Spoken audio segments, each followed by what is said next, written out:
It's been a while. I said a month. Every month. I lied. It's gonna be bi-monthly from now on. But welcome to the next episode of the AniMangaHEADZ podcast. I think the last one's in November, but everybody sound off. Gang. Yo.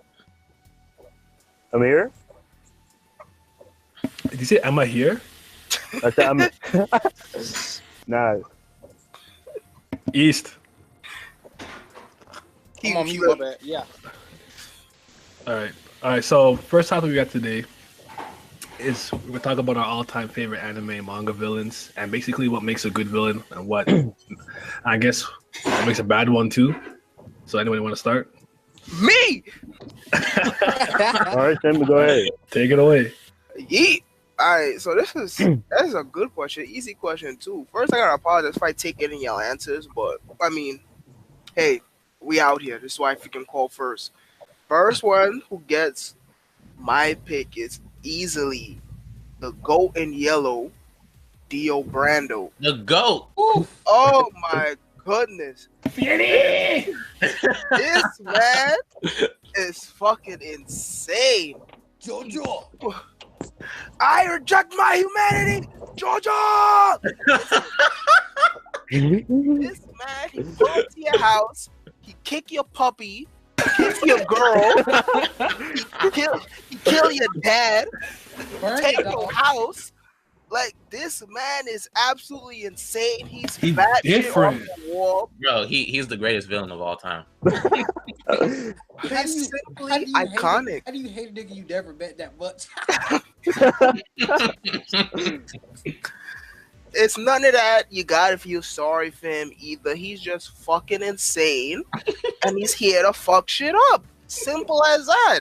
And he's just completely synonymous with the JoJo series entirely. Like, you could almost think of him before you could think of Star Platinum. He's just so awesome. His ability in part 3 is iconic as well. I don't want to say the first time, but the first time for a lot of people where they've seen somebody have the ability to stop time and whatnot. One of the inventors of the ancient old as dirt Gar meme. He's just absolutely freaking perfect in every sense of the word. And he's just there's nothing more to say about it. You can freaking have a whole separate video about him. He's just fucking God tier. Big fact. I feel it. The one thing I knew about JoJo before I really got to JoJo was the damn road roller. That was iconic for years. Like, that road roller, when I first saw it, I'm like, yo, this is where it's from. I was like, I knew what that meme from like 2008, and I didn't start JoJo until like 2012. I was pretty late to it. So that was a treat. But like you said, like, one thing I like about him is like you don't have to sympathize with him at all. He's just an evil dude. Like, people will try to make the argument that because of his upbringing, but Speedwagon literally says right after, like, no, I know bad people. He's a shithead. There's no reason. There's no rhyme or reason. He's just evil. He's just different. And it never tried to make me feel bad for him. Like, when he was dying, like back when I was 12, like, nope. He's just gone. He's just gone. I like that. He's just plainly raw. And people like try to like make a lot of villains sympathetic and stuff like that. So we have to feel sorry for them. Nah, this nigga just straight up, nigga, I'm gonna kill you. I'm gonna take your life, nigga. I don't like your ass. The shit with Rio that I always thought was so fucking funny to me was when he was boxing Jonathan outside in front of his friends, and like, he was clearly beating his ass already, but like, after he punched him, he went the extra mile and stuck his thumb in his eye. Like, why are you like this? Do that? Like, I think he's so good because like I actually like Phantom Blood a lot. I think it gets overlooked by a lot of people because just to me, it's just the pillar, it's the beginning, and everything leads back to Dio is almost a catalyst for everything that happens later on with the arrows, with Poochie. It doesn't matter. He just always involved in some shape or form for the most part.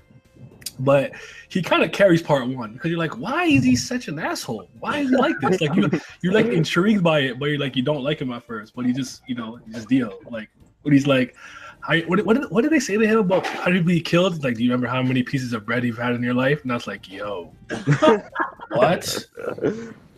Oh, he different. He's actually not my favorite JoJo villain, but you just too iconic, man. He's just amazing. My favorite is actually Funny Valentine. He's my favorite one. I like it. And that takes me into my second pick, actually, which would be from part 4, the God Yoshikage Kira. This man, Kira, Matuka. Just wants to have a quiet life. this man, he pull up this introductory chapter. He's talking to somebody the whole time, and you think that he's on the phone or something. No. This man is talking to a fucking hand. That just shows you alone. This man is fucking insane. He collects bitches' hands, huh? He's fucking insane. He thinks he's innocent for God knows what reason. He freaking takes identity theft to a whole new level and steals this man's entire family, house, wife, child, and nobody notices the difference. Killer Queen is fucking God tier, and it doesn't help that part 4 is just my favorite part, period. And Kira is just the cherry on the top. He is so fucking awesome. Freaking him killing Rohan like fucking 4 times in a row was fucking God tier. Tell my man Rohan, bro. Tell my man Rohan. He's just so fucking awesome, and the fact that he thinks he's innocent, saying that he just wants a peaceful life while he's terrorizing these poor high school kids and whatnot. It's just was an absolute treat to freaking read through, and he's always gonna be in my freaking top 5 or at least top 10 easily. It's really he's really like I just want to have a regular life and occasionally murder and carry hands around. like no, go to jail. Nigga carrying a whole bitch's hand in his purse and he like cleaning it and putting nail polish on it. Like, nah, that's bad, but he fucking wild.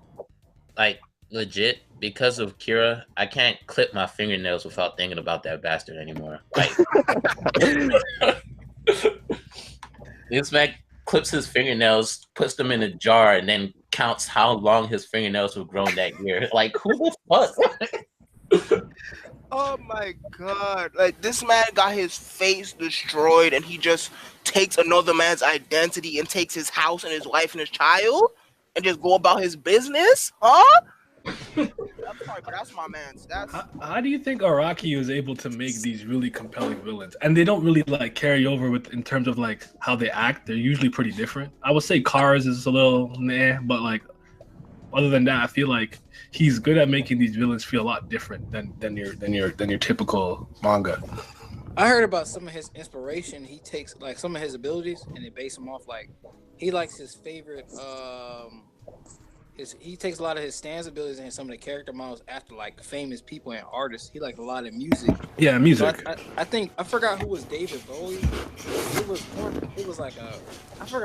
of them that was named after David Bowie. I think somebody got a rainbow stand or like I forgot what the fuck it was called. I think it's from part 5 or part 6.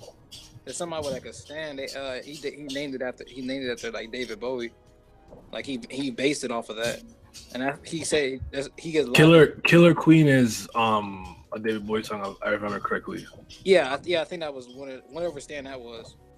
I don't know. That's Kira stand. Yeah, because I didn't get to part 4 yet. I'm just finishing part 3. So no, the artist is Queen. I know the album is called Sheer Heart Attack. I just checked. Sorry, never mind.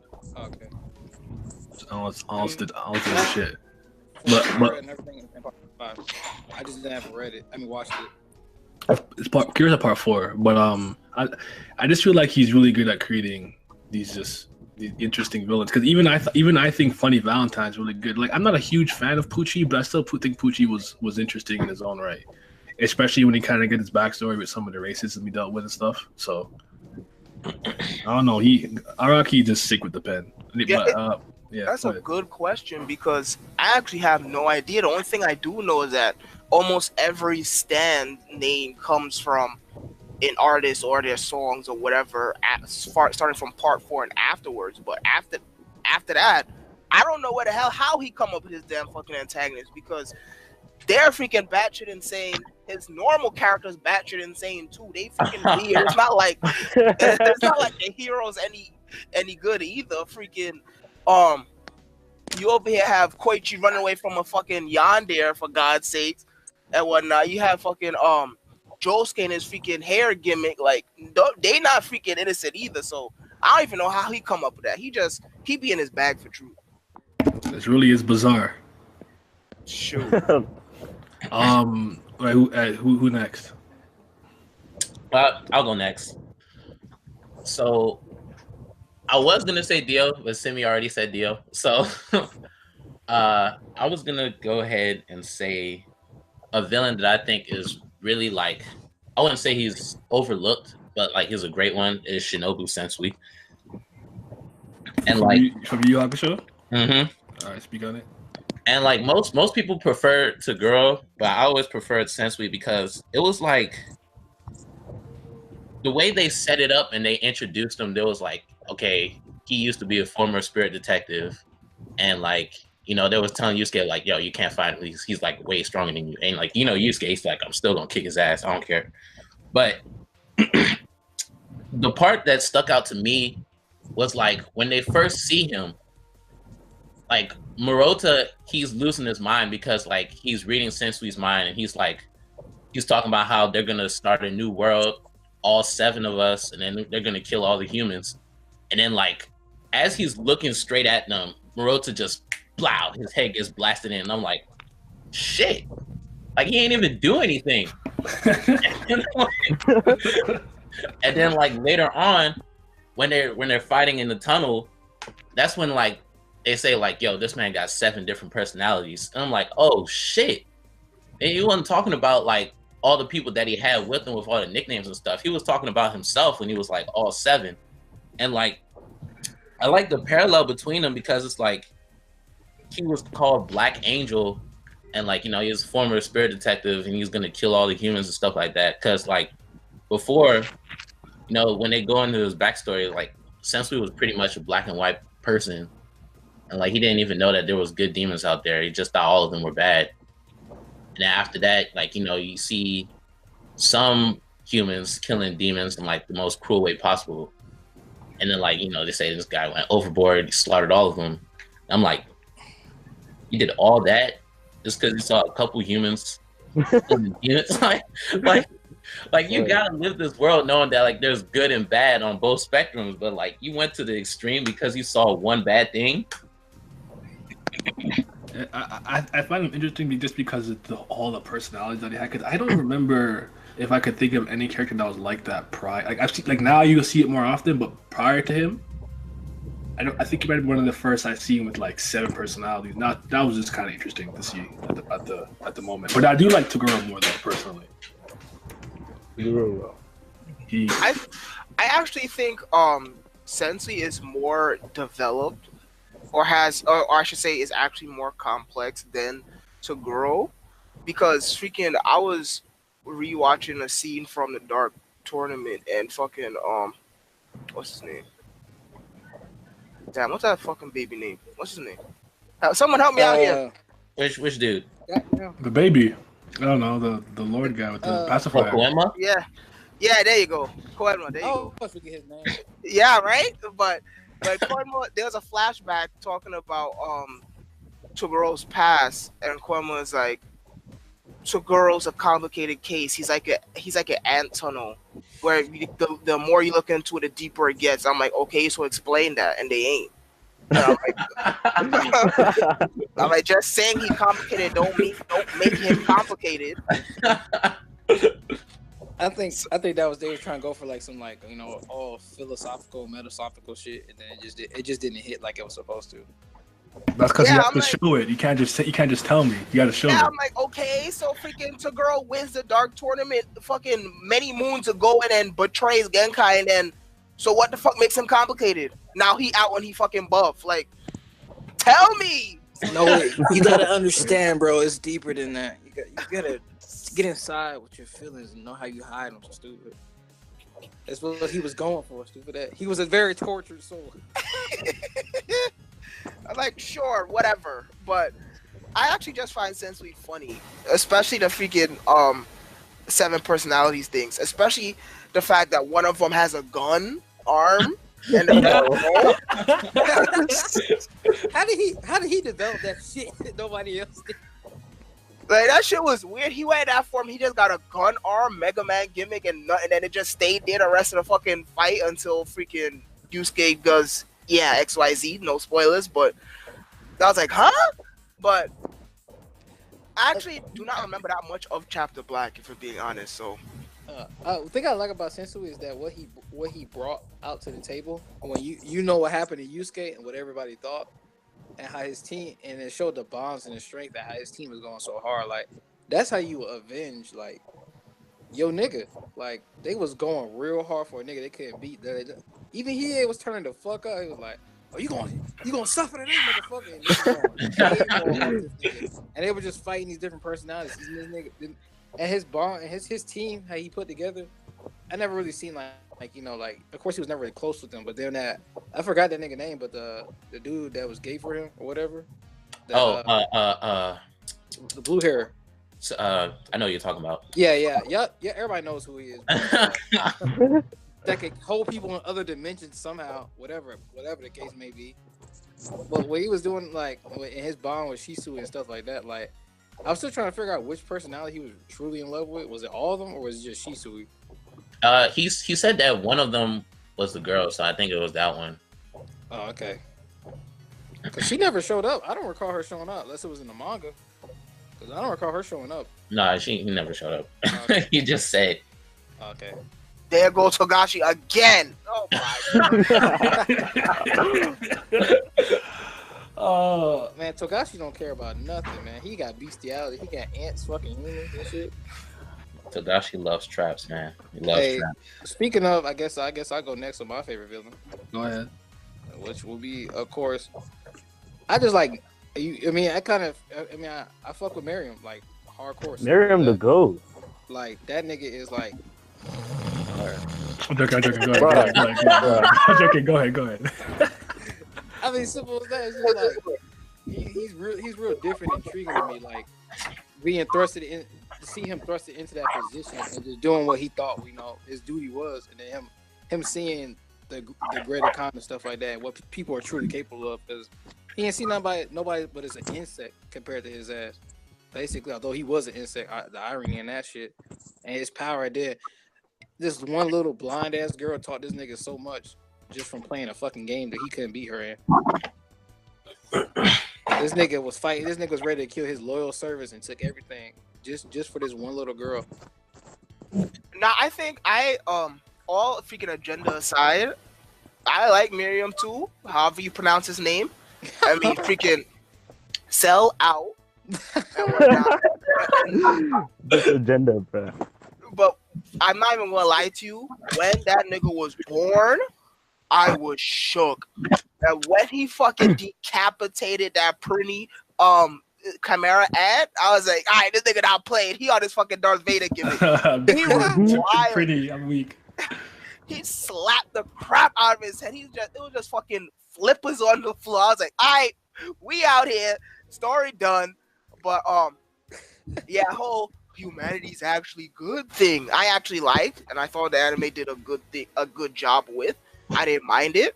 I mean, I know I could get why freaking Hemmings is sleeping, but I actually liked him a lot and just how powerful he was. But the whole argument that the command ants kind of were too powerful and broke the scale is a different topic. But yeah, I think the whole atmosphere of him, period, was good, and he really put a sense of danger in the series. Like, if people were struggling with the royal guard. Here comes the freaking king himself. What the fuck y'all gonna do?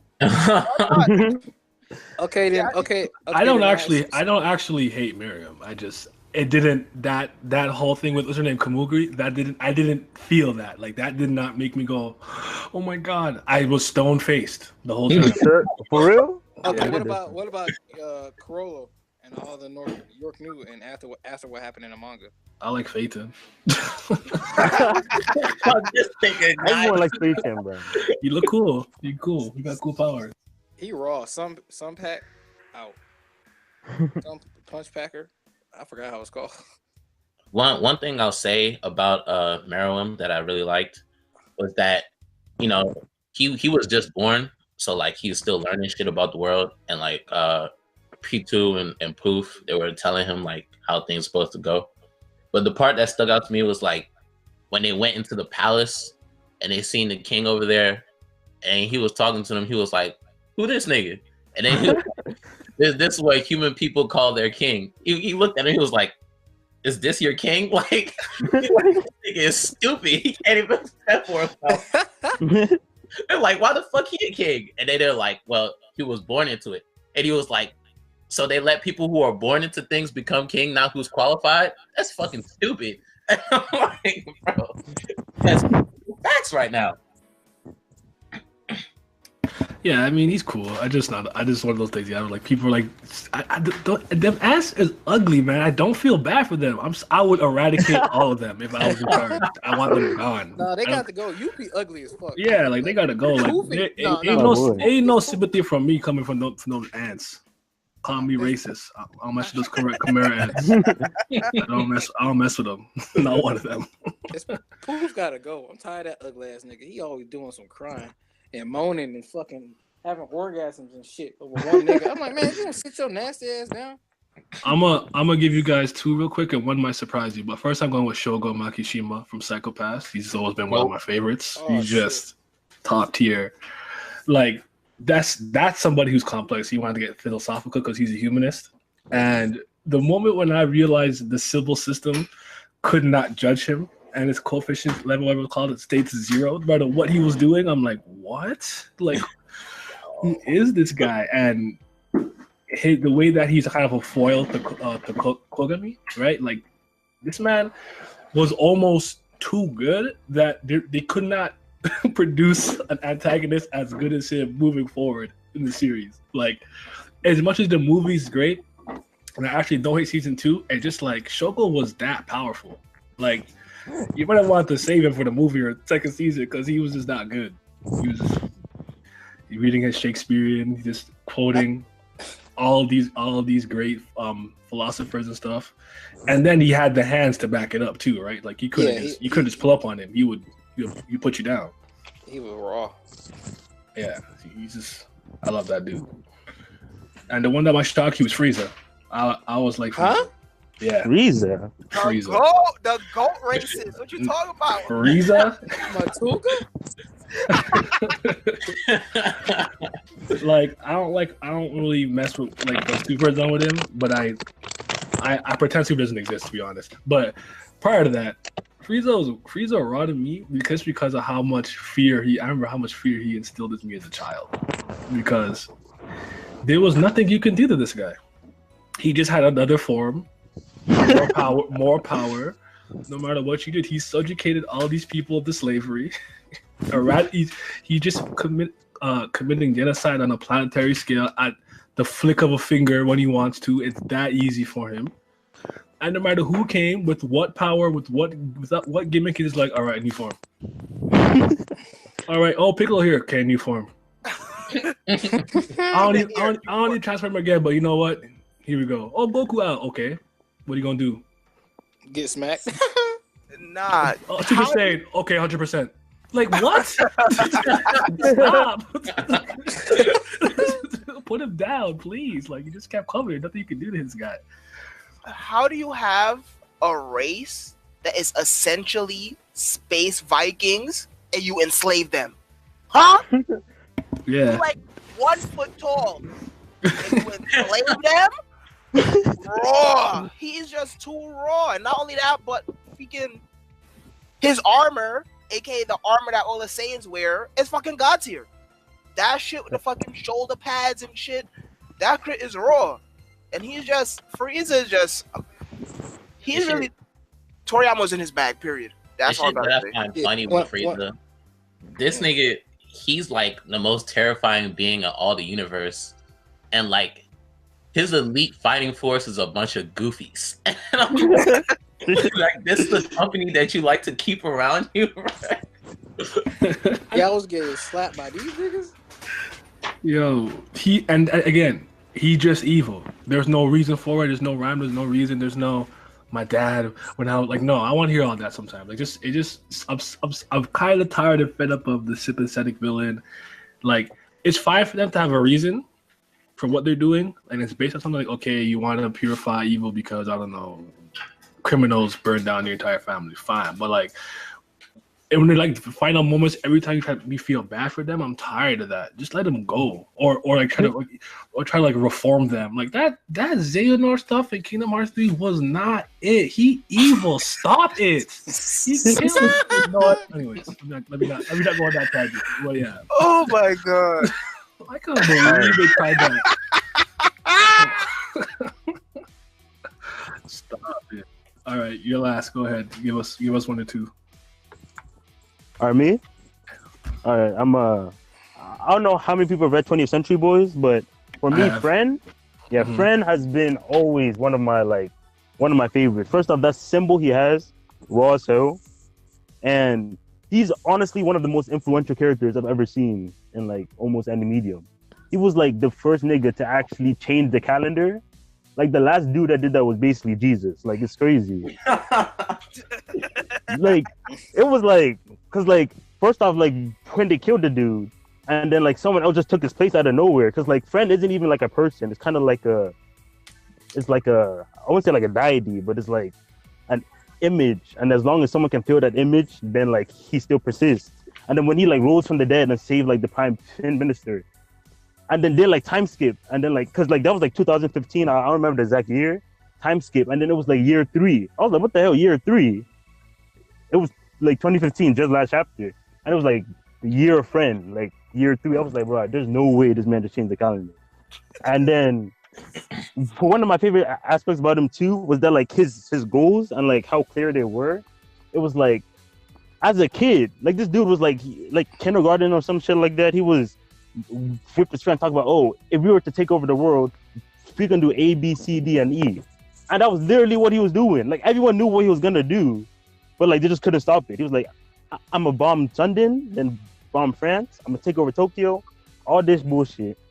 MC, like he knows what he's gonna do, but there's just nothing, like the dude was just too powerful, bro. And he played the political game really well too. So well. He played the governments. He was like I think he's one of those mangaka Urasawa. I don't think he has any misses, to be honest.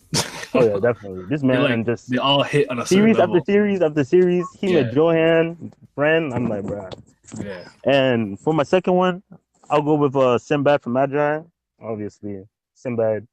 Like, even though he was a villain, I mean, like, it was like very weird because like his character, he was like the benefactor of like everyone. Like everyone just looks up to him because like he helps everybody, but at the same time, he's just doing it for his niggas. Like that's it. Like he don't care about no one else. I remember that one girl that actually liked him, and he's like, "Oh, she likes me."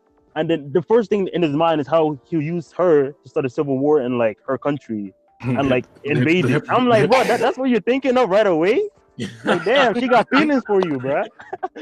So this nigga different. And as soon like after the time skip and everything, like the dude was like on top of the world, like took everyone's powers away with the metal vessel. He said, "Get that powers out of the way. Honey's all that matters." And of course, he had the most. You knew there was more to him when you found out that he had half fallen to depravity. He was like half dark mago or whatever they're called, or Ruth, and half one thing. I didn't like the David influence thing that much. I kind of wish it was just his own thing, but I kind of saw it coming after a while. But I messed with Sinbad heavy. He's that dude. He's my favorite character in that series. Definitely Sinbad out. So before we move on, Mate. Go ahead. All right, so well, now I'm thinking about it. There's freaking a lot of freaking guys that I could list, but for the sake of saving time, I'm just gonna list one more. I can't let this topic pass by without naming at least one character from one of my favorite series. And of course, it is Yorokube Shonen, Kotsumine Kirei, the one and only fucking 6 foot tall priest. This man, he is. The thing is, he is an antagonist not only for Shiro's story, but for Kiri's story as well. So you're like following a generation's worth of evil. This man has been fucking terrorizing the Emiya family for 2 wars now. And he's just a perfect. He's a perfect foil for Shiro. That introduction scene in the church where Shiro's talking to him and Kirei asks what is his wish, and Shiro says that he wants to be a hero, and Koto says the meme Yorokube Shonen, rejoice boy. Then he says your wish has been granted. Shiro's like, what the fuck are you talking about? And Kirei says, well, for you to be a hero there needs to be an evil, right? Therefore, you wish for evil. You wish for there to be an evil in the world for you to stop it. Here's your evil. Win the Holy Grail and become a hero. And Shiro got pissed. Why did Shiro get pissed? Because he was fucking right. Right, exactly. You cannot be a hero without fighting evil. Simple as that. So Shiro was unintentionally wishing for harm on innocent people so he can fulfill this dream. And then once I seen that scene, I knew that this man, he was it. I just learned his story, how he's fucking devoid of emotions. The reason why he's doing any of this is because he wants to feel an emotion, period. He is just so fucking raw and evil. He just wants to see the world burn just so he could feel what it means to be fucking human. And he doesn't want your sympathy either. He'll fucking beat your ass. He beat Rin's ass. Let's not forget that. Shiro fucking came home after the defeat of, who was it? After the defeat of Castor, I believe. And fucking Rin, it literally has like a fucking Caliban-sized hole in her stomach and she's on the floor. Like, Koto does not play at all. This man is fucking insane. And it's the fact that Shiro has to finish what his dad could not. Yeah. Puts a layer on top of it. And Koto, and the fact that Koto thrives off of defeating another Emiya for the 2nd time in a row. It's just so much good with that man. It's man, y'all just don't understand. He kind of broke his dad too, because it's just like when he found like Shiro and that, like thank God, like there's one person that could have saved kind of thing. Like he kind of broke him in a sense. Like he really beat that man, and then it was Shiro's turn after. Like I overlooked him. You're right. He is wrong. But before I speak, I just gotta thank Simi for putting me onto the visual novel because shit is amazing. Of course, listen, you gotta spread the gospel. But like the thing I liked, well, I mean, I don't fuck with Kotomine, but I don't fuck with most villains because, like, on a fundamental level, I just don't like nasty people like that. But like the thing I like the most about the last route in Heaven's Field, like as he's dying, they do like a quick little backstory on him, and like this man in the past, like he actually, as he was growing up, like he actually thought about like what it meant to be a person, and like he was like observing people around him. You're like, okay, well, normal people in society do this. They get a job, they have a wife and kids, they do good things, and then at the end of the day, you die, you have a happy life, right? And he's thinking about that. He was like, this shit, it's not it. Like, I don't want to be a family man. Like, this man was thinking about this stuff. Like, he actually tried all these things beforehand. Like, he didn't just, like, you know, most villains are like, oh, you could have thought of a better way. Like, no, he did all that already. And then afterwards, he was like, no, I'm gonna just be bad because this shit, it doesn't work for me. Like, I'm not wired that way. He literally had a wife and a kid, and his wife died, and she died specifically to make him feel the emotion of sadness, and he ain't feel shit. All right? He's a piece of shit. He is fucking insane, and this man will go to no length to achieve his goal. Again, the final fight between him and Shiro in the Heaven's Field Route, both of them was already dead. It's two carcasses beating each other up. Like, this man is fucking insane. He's fucking like 6'7". He's tall as shit. He will dunk on you. He knows some fucking wild ass Bruce Lee kung fu, and he's just gonna beat your ass. And it's like so insane because fucking King of Heroes, Gilgamesh, took interest in him over his actual master Tokiomi. And it was like, I bet, you know what? I'm gonna follow you around. This other guy, he not it. He's not it at all. Raw. Like, Gil's also a favorite antagonist of mine, but Koto easily takes a spot. Gil was so bored with Tokiomi and this. Oh, I'm such a special mage and this, that, and the other, and I helped make the great wood, all that other shit, that prodigy shit. He was like, you know what? Fuck this. So he was fucking following Koto the entire time. He was like, you know what? I'm gonna follow you instead. So this is what we're gonna do. And that freaking seed in Fate Zero, where Koto stabs Tokiomi in the back with the fucking knife, the same knife that Shiro uses in the Fate Route to defeat Koto, by the way. He stabs Tokiomi in the back, betraying and killing him was fucking one of the best scenes in Fate Zero. And that's when Gil freaking did jump ship and became his servant. That shit was just so raw. Koto was the best, man. Would you say he's your favorite? Easily. Mm-hmm. All right, I got my number two. My number two is tied with two people. So I'll go in depth on one and just speak on the other. The first one will be that I was going to speak on is Bermuda with the Vengeance from Hitman Reborn. Just because they so fucking raw and they gave no fucks this entire series, they just pulled up and we knew nothing about these niggas, and they just like, we are the law, we are justice, we are the mafia justice, and these niggas was trapping people in fucking prisons for the rest of their life that nobody could escape from. That shit raw as fuck.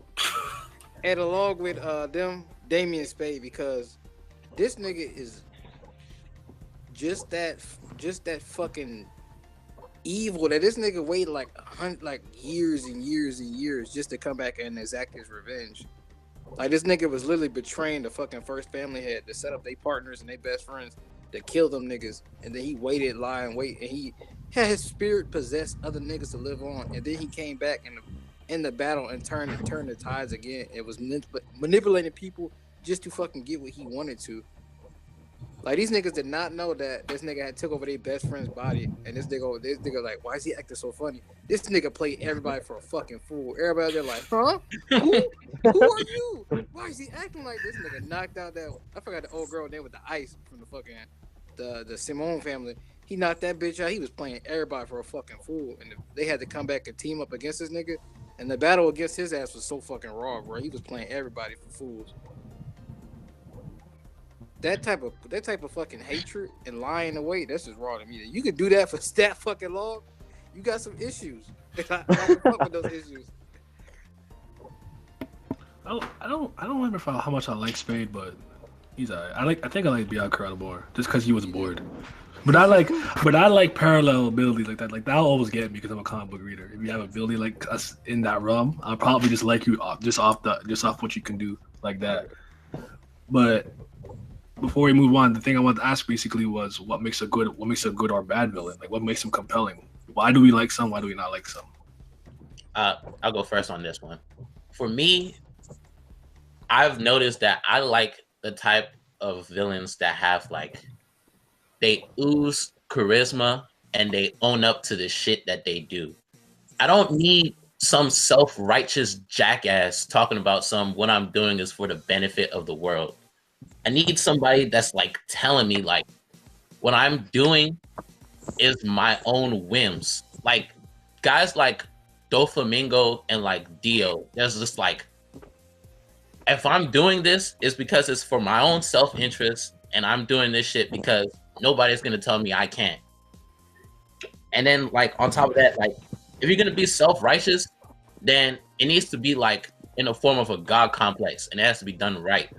like guys like Goku Black, where it's like he hates humans, but it's like he was taking the body of a mortal to kill all humans, and he was like, I'm taking upon the greatest sin to rid the world of all sins. And I was just like, yo, that's just so fucking raw to me. Like damn, bro. You like that?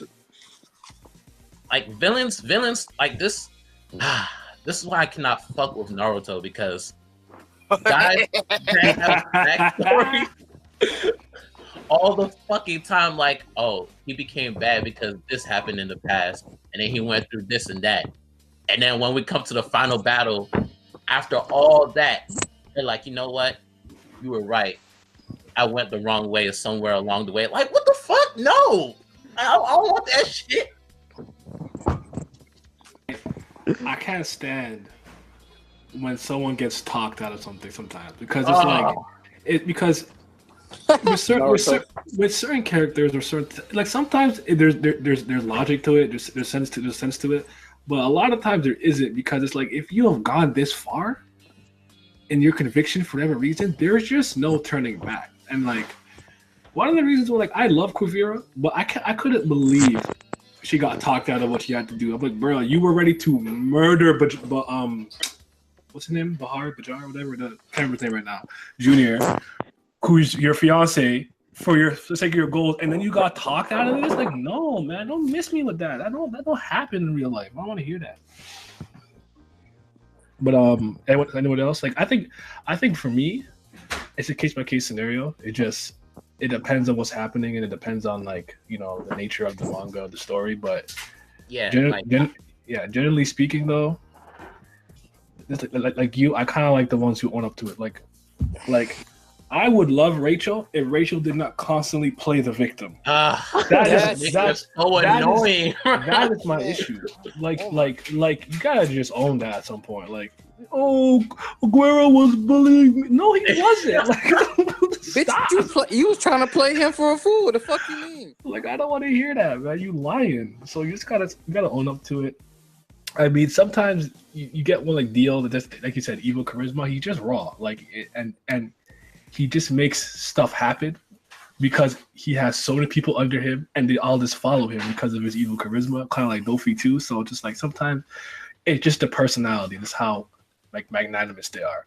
Like, and then for me, I like the ones who are extremely crafty and think a lot, kind of like the machine, like Shogo. Like, those types are the ones that get me a lot, because they be thinking, and they make you think sometimes, because it's like, is the Sybil system actually a good thing? Like, how are you going to call me a latent criminal based off the possibility I could do a crime? I haven't done it yet. Like, it's right? Is this wrong? Like they make you think about stuff like that. So I appreciate movies like those. I'll say the one time that, like, I saw an anime where I was like, okay, the villain did something terrible, and then, like, he got talked out of it, and I was fine with it, was like when I was watching Gintoki versus Takasugi, because, like, there was extraneous circumstances that led Takasugi to be doing what he was doing. And then even at the end, after they fought, like, Gintoki was like, yo, like, come on, man, wise up. You fucking up. Even after all that, like, you know, they became friends again. But Takasugi was not acting like, you know, oh, well, what I did, you know, forgive me, we're still friends. Like, nah, like, he acknowledges that he was doing fucked up things. And at the end of the day, he's like, no, I'm beyond saving at this point. Even though we're cool again, I'm still a fucked up individual. Facts. Yeah. The thing is, this question is so fucking loaded, and I don't want to say, well, just, you know, just by the series, because it's a fucking cop-out answer, but it is. Like, there's no one concrete answer to this question. It completely depends. For me, I guess it'll just have to be, you would have to make the antagonist, like, iconic to the series. Like, you have to make them stand out. Like, for example, Shao Kahn is a good fucking antagonist. Why? Because he's fucking synonymous in Mortal Kombat. You think of the dragon symbol, you're gonna think of two people. You're gonna think of Liu Kang, and you're gonna think of that big ass nigga sitting in the fucking throne with the skull mask on. He's fucking raw. He don't say nothing, he don't do much. And all his moves are just fucking special. He do a shoulder tackle, he slammed down his hammer. That's it. That don't matter. He's fucking raw.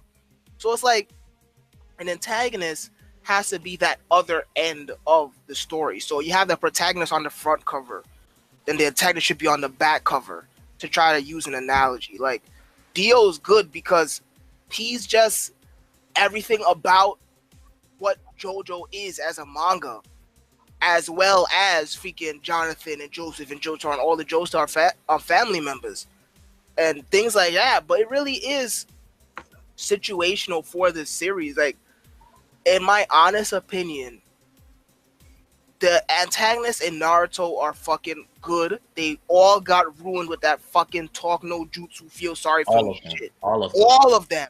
They were good. Freaking Orochimaru was good. Pain was good. The Akatsuki was good. All that fucking talk no jutsu shit is garbage. Now you see Kakuzu and Hidan, they went out like real niggas. What they do with fucking Itachi?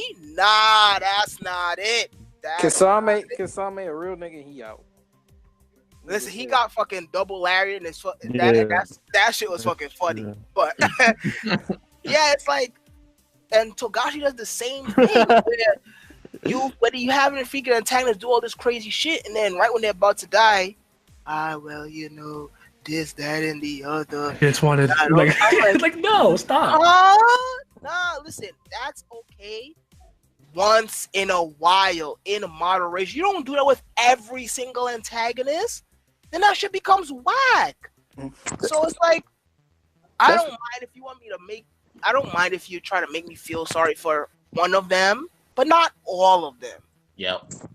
That's why Miriam and the Trooper like, because the Trooper's just like, yo, nigga, we just do what we do. But Miriam was like, in his excuse, he was just boring. He hasn't been alive for that long. And it's the first time somebody was actually decently on his level. Because before, everybody was just bowing down, kissing his ass because he was just a king.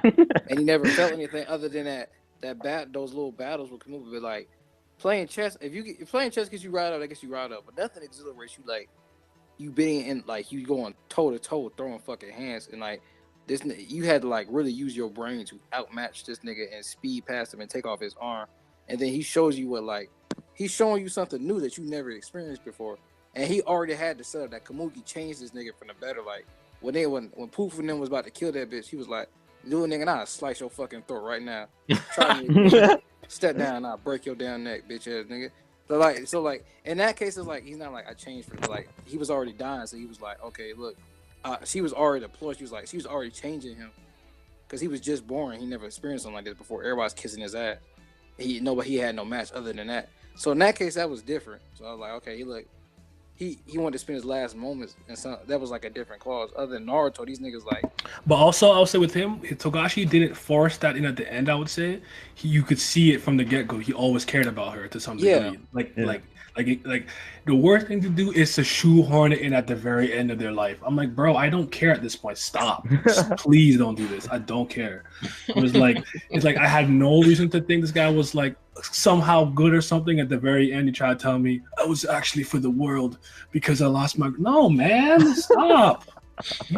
Like, yeah, that's my thing. That's the thing I hate about like Rachel too. Like, look, and they be like, but I bet you like other villains. I'm like, look, nigga, just be a villain. If you do something, you just do it. You came from the outside world. You knew what the tower was about. Don't play stupid. You know who the fuck Arlene is. You know who the fuck Arlene is. You came from outside the tower. You knew what the fuck this was. He done told us you were a dirty girl from the start. You were doing shit outside the tower.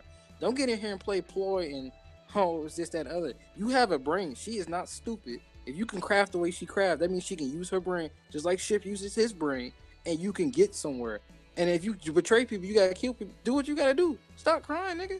You been in this tower for how long? More than 8 years, and you still crying about this shit? Let it go. That shit is annoying. I do not want to hear that. You hurt my feelings, and I had to. He made me feel so weird. I don't give a fuck, nigga. You gotta do what you gotta do. Crying and shit. You don't hear see anybody else crying, do you? No. We do what we gotta do and keep it moving. You signed up for this shit purposely. Stop crying. Oh bad. Anyone want to chime in before we move on to the next topic? We spent way longer than this than I thought we were going to spend on it, to be honest. I knew it was. I know, yeah. But I mean, in hindsight, this was bigger than like a 20-minute conversation. So, yeah. All right, so let's move on to like talk about a couple of things from last year before we talk about this year, which basically some standout moments, anime episodes, chapters, panels, whatever, fights from last year. I ain't the one for this. Let me keep my mouth shut. just anything that happened last year that you read that was like that stood out to you in general. Oh, actually, I'm lying. Let me get something out. Quick, definitely when Jihad pulled up, that gotta be something. Yeah, I was not expecting to get him this early. This man pulled up just to kill the dude he thought he killed before. I was like, bro, the levels between you and him, like, why are you pulling up now? He was like resting for like the past how many centuries? Since that man, he said, oh no, I have to get him out of here now. I was like, nah, no way. Shit raw. Too raw. Facts.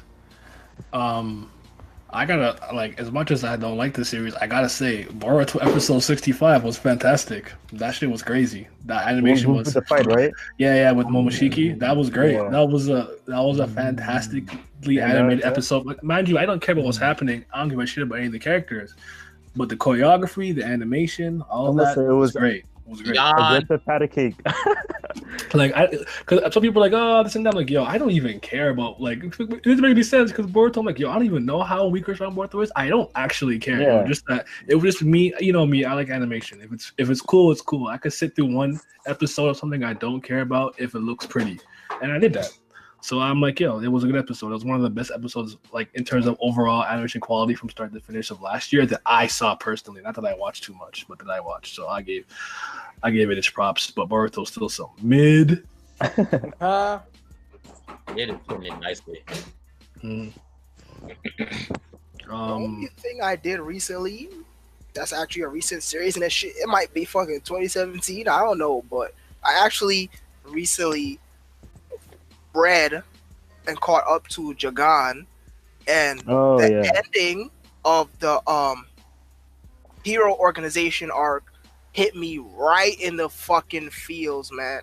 Forgot everybody's name already, but when old dude freaking became a frenzied human, and he came fucking giant as hell and was freaking killing everybody and whatnot, and then fucking Jagan had to kill him, just as he said in the beginning. He said, if I become a friend's human, I want you to kill me. And when he finally got inside of him, he was like, you took long enough, I was waiting for you. And he pulled that shot, man. That was right in my field, because that was my nigga. As some of you know, as a Kamen Rider fan, the whole him being a Toku fan in general, I related to that. So he was my favorite character in that whole arc. And then seeing him finally go, seeing him become a martyr for what he believed in, that shit was so fucking raw to me. But other than that, shoot, I can't answer this question. I'm sorry, y'all gotta go, because I don't do shit. I don't do fucking shit. Oh man. For me, I mean, just to reiterate the obvious, but last year when fucking Luffy and Katakuri fought in the Mirror World, even though it was animated this year, but like reading this shit last year, like, I'm not even gonna lie to you, that shit was an experience. Like, when Luffy got back up and was like, Snake Man, I was like, huh? Bro, when that cap dropped, son. Oh my god. Like, first, the thing with Snake Man that I love was like, this is what I thought Gear 4 was gonna look like the first time when he fought Doflamingo. Like, not to say I don't like Brown Man. I think Brown Man is cool. It's very One Piece. It's goofy, but it's powerful.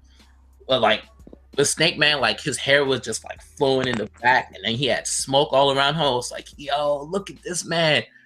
And like, they're fighting, and like, he throws out the first blow. You know, Katsukuri seeing the future, dodge that shit, and then he gets hit, and he's like, what? And then me, I'm like, what? I was like, what too? I'm like, huh? And like, as they're fighting, like, Luffy does it again, he dodges it, then this time he has to block, and he's like, I know I dodged it, so like, why is it coming from the side? And then, like, you know, he sees it to the future again, he's like, oh, okay, so it's going all around the place. And like, you know, they start throwing blows at each other, and like, the thing that stuck out to me, like, while I'm reading it, is like, normally when Luffy gets like a new form, or like, you know, he gets serious or something like that against the main villain, normally he stomps them out. But this man, Katakuri, was like, he was not sweet for it. He was not going. And he started throwing blows back at him. I was like, yo, what the fuck? Like, I'm reading the chapter. I'm like, holy shit. This man grabbed him. Chai Mochi, Slammed bro. him. I was like, that panel when he looked up after he slammed Luffy, he looked like a fucking demon. I was just like, oh, like, Monster, bro.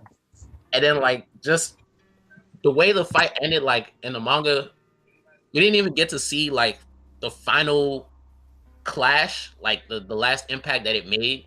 Which I mean, for me, it wasn't a problem because it's like, yo, like when it gets animated, I know they're gonna nail that moment, and they did. Like 2 weeks ago, I was like, oh shit. Just watching that fight was so fucking clean. Like it just brought back the memories. I was like, damn. And that's for me, it's the best One Piece fight. I feel it. I mean, I would also say the one shot.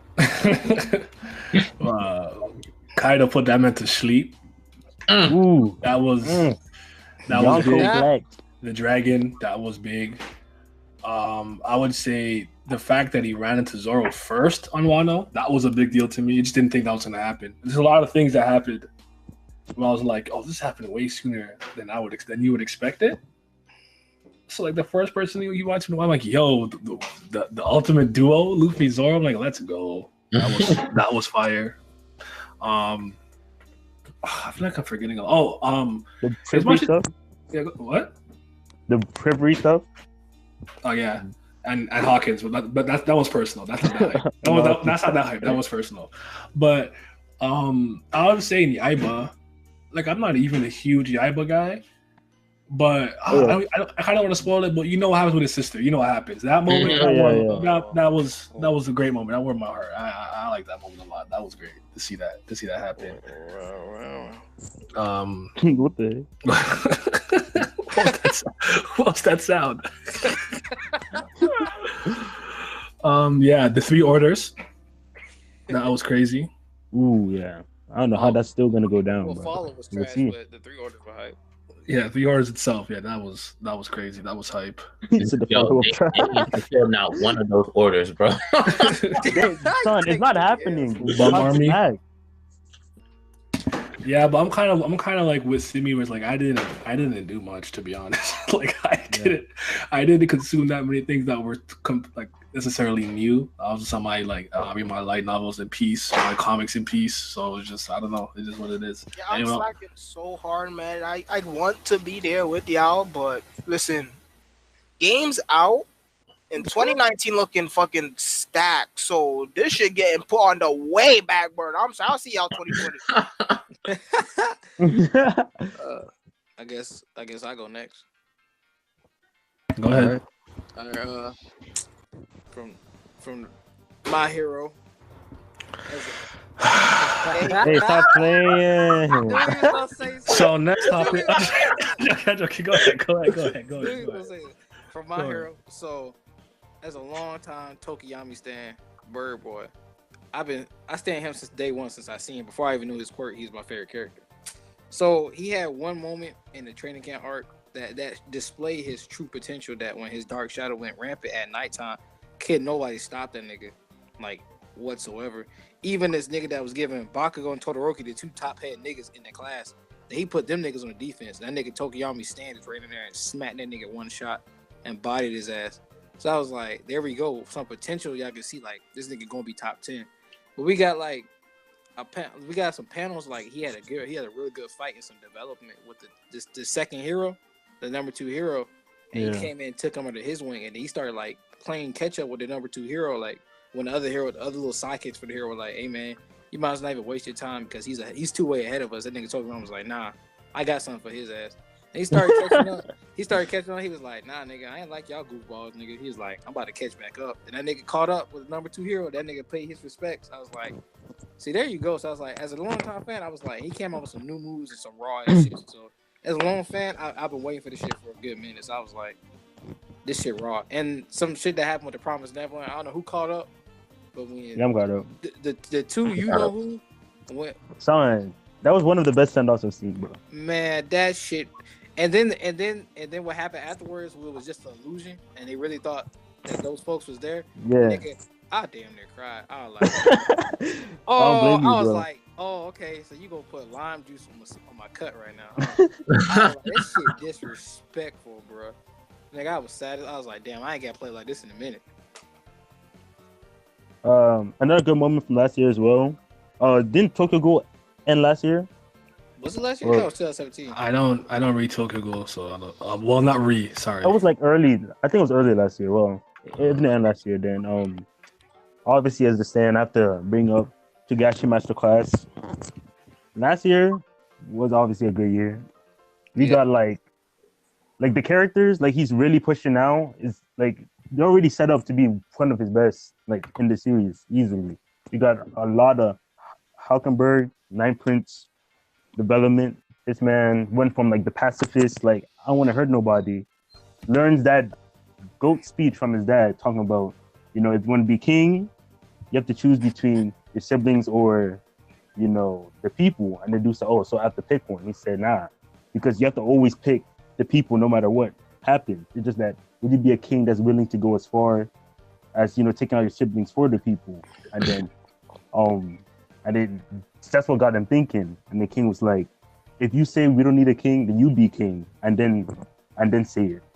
And then this man, like the panel of him like coming out, he was like a demon. Like he came out dark aura everywhere. And this was like a pacifist guy that's not even trying to do anything. He came out, sniped this one dude. I was like, I don't know how he knew the guy was bad. He came out, sniped him. I'm like, bro. And every time he charges his aura, the whole ship shaking. I'm just like, this dude, he's definitely gonna be whole ship just like sweating every time he's just chilling, charging his aura. I'm like, wow. And of course, Fourth Prince, everyone's favorite. That dude is just a demon. Like, he has no reason to be this evil. That nigga's like, scary. He has no reason being this evil. Like, this man on instinct made like a second Nen beast. Like, he didn't even do it himself. Like, his body just made it because like that's just who he is. And they had like 666 on like his beast, like a tattoo. I'm like, bro, there's no need for you being this menacing. But and then the Nin Beast was talking shit. If you ever try that again, I'll give you something worse than death. Nigga, I was like, huh? Bro, I want to turn into a zombie or something, bro. But I definitely didn't read all those words, so. Man, you should, bro. Like But novels, man, so yeah, sure. We'll see. This guy is so rude. I'm trying to remember if Sugimoto getting shot happened last year. I think it did. Okay, that was bro. Ogata needs to go. I was like, yo, chill. I was like, no. This man was about to get the answers. He was about to tell him where the freaking I One Piece was. we finally met the dad and enough to just.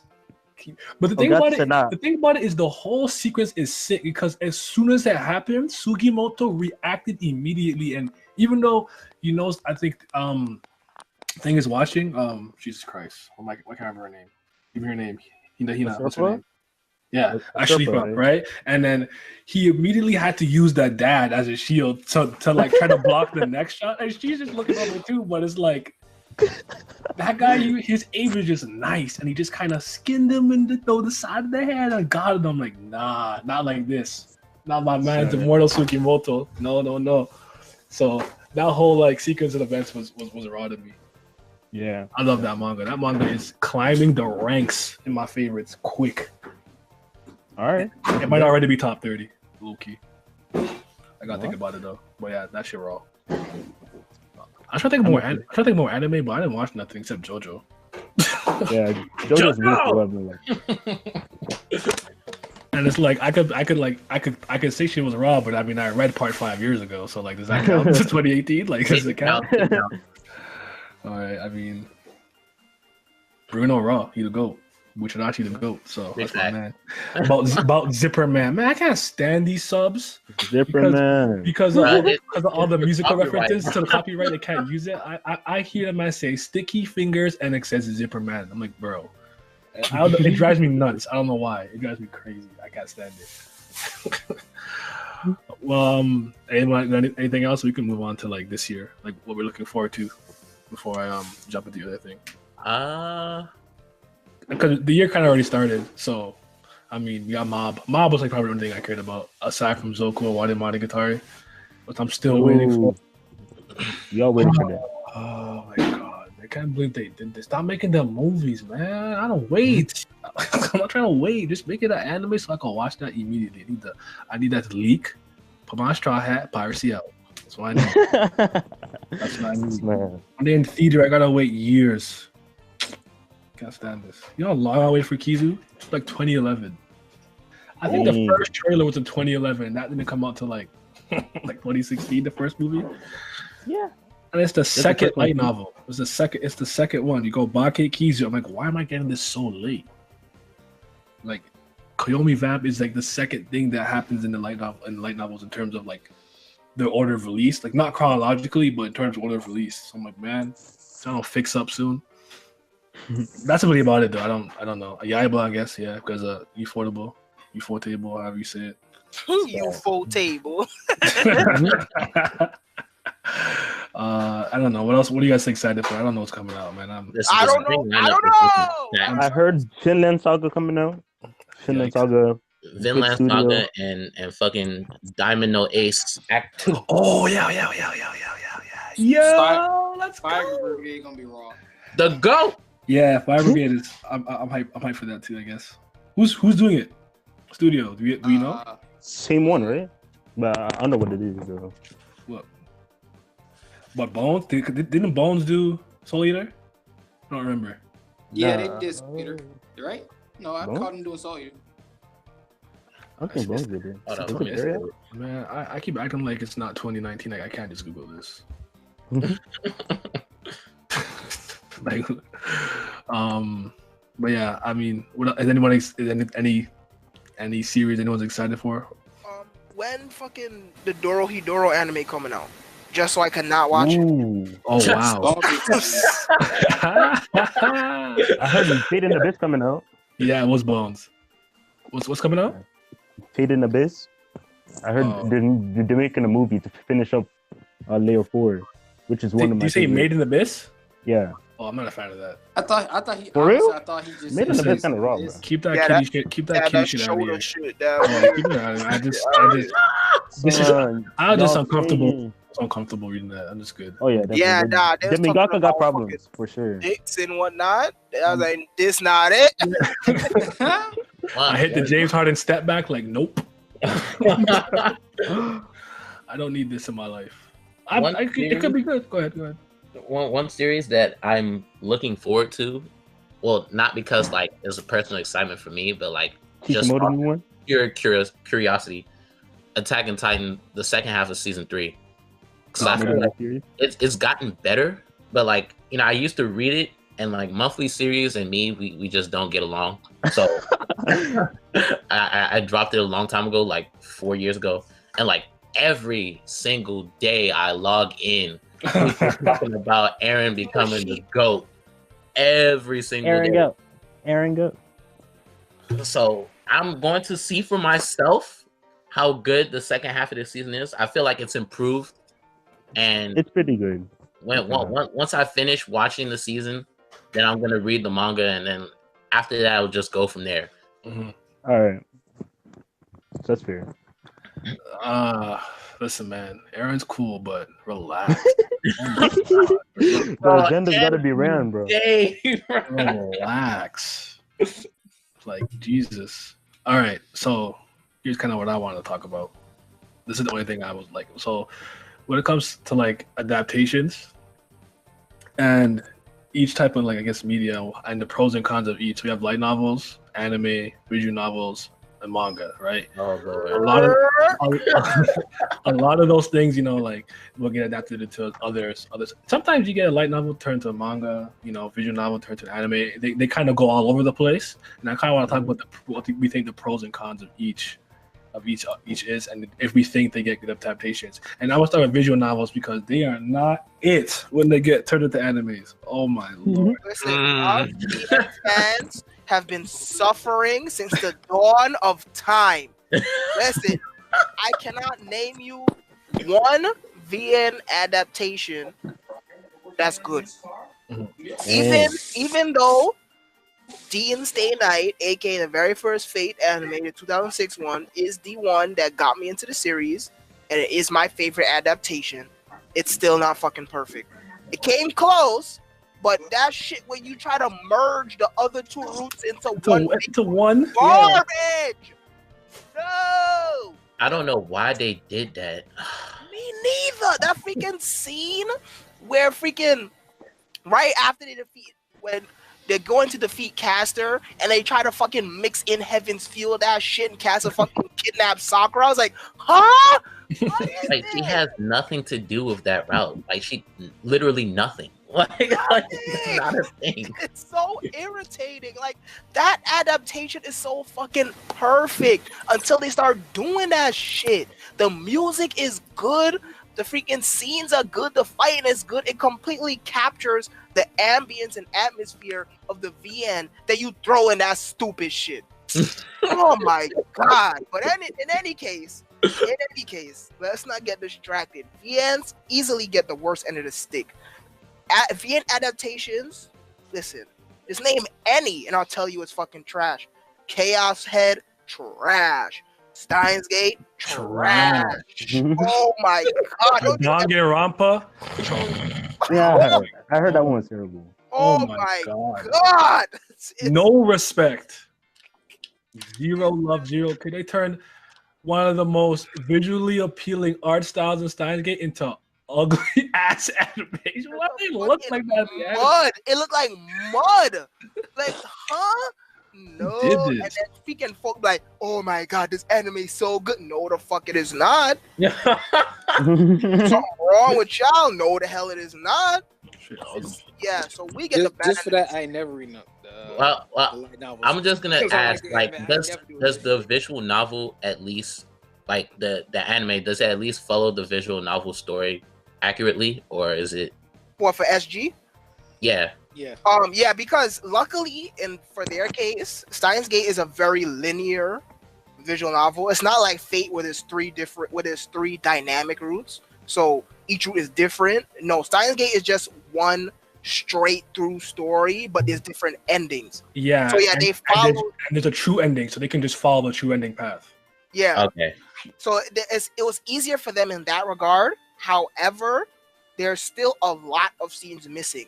We know what scene is not there exactly. My favorite scene with a certain that didn't make it in there. So just not there at all. And that's the easiest way to tell if somebody watched it. Just bring it up. Like, huh? Yeah, and there it is. But VN getting adapted into manga is a little bit better. They still do the whole freaking merging different routes into one giant route thing, but at least you have the chance of having a good artist drawing it. So for example, I still wish this shit doesn't exist, but at least it looks nice. The Tsukihime manga is drawn nicely. Simple as that. It looks nice. The fights are good. However, it fucking adapts the arc rated route, and they fucking put shit from the CL route in there for no damn reason. Why? And then all them fucking corny ass people in Coon Alley Twitter reading that shit talking about it's raw. No, it is not. Not at all. God, that was one of the darkest time periods on the timeline for me. When everybody was reading the fucking Suki manga, I was pissed. Oh my goodness. And the thing about like visual novels is just the hardest thing for me to get people. By the way, I didn't even notice until I think maybe like 2 years ago. Did you know that Virtue Last Reward like a short OVA? That shit was not it. I watched it. No. I don't know why I sat through the whole thing, but ew. Ew.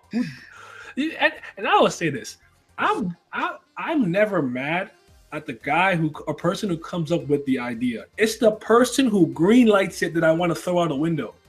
You can come to me with some mid, and you really might think it's a good idea, but it's the person who sees it and goes, "Yeah, that is good." You're the brain dead one. It makes no sense to me. Like, why would they like, yo, this is a good idea? Like, who? Shut it down. Say no, Nomura. That's dumb. Write it again. I'll be on his head all year. But yeah, VN's getting adapted into manga is just a little bit better because again, you have the pro of having a good artist drawing it, but for the most part, in that regard, you're just better off playing the game. Whatever the source material, just play it, because VNs are the hardest media to adapt solely because of their length. Yeah. Even short VNs can go up to like 13 hours. 13 hours of text. So unless you're making a freaking 50 to 100 episode anime, there's shit that's gonna get lost in translation. Simple as that. And like, just to quickly say, like, for me, right? So like, the reason why I always really liked visual novels, I started with Phoenix Wright. By the way, anime. But Ace Attorney was like really the first one that the first one I played knowing it was a visual novel. You know what I'm saying?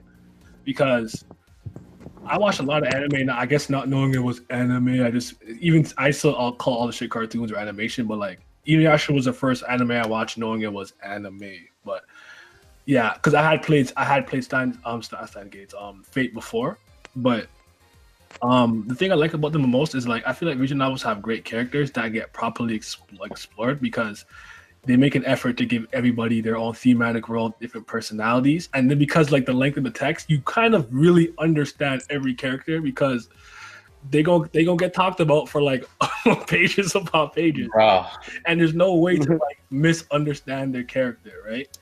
And the thing about like I get with some people, some of them they like, it's just not a game, I'm just reading, it's so blah blah blah. Like, yes, okay, it's kind of like interactive like manga in a sense, but the reason why I think people should be playing visual novels is because to me they offer the best type of gameplay, which to me for the most part is brain stimulating. Because like Ace Attorney, basically, I don't know if you know, you're just a rookie defense attorney, and right, every episode is a different murder case. You got to investigate, interrogate, and prove your client innocent in court.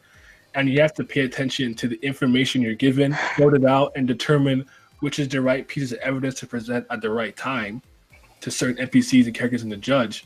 And it makes you think. And I like games that basically don't, like, they're not just meathead games kind of sometimes. So like I appreciate a lot of these games.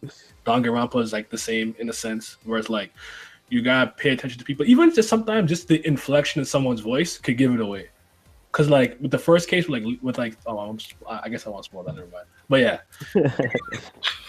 yeah, like some people I don't get when it comes to visual novels, because they're like, oh, it doesn't seem like my kind of thing. But then like they're full on manga heads, and I'm like, bro, it's literally like a mix of manga and anime. You're getting good music, you get pictures, you get voice acting, and you can read. Like what?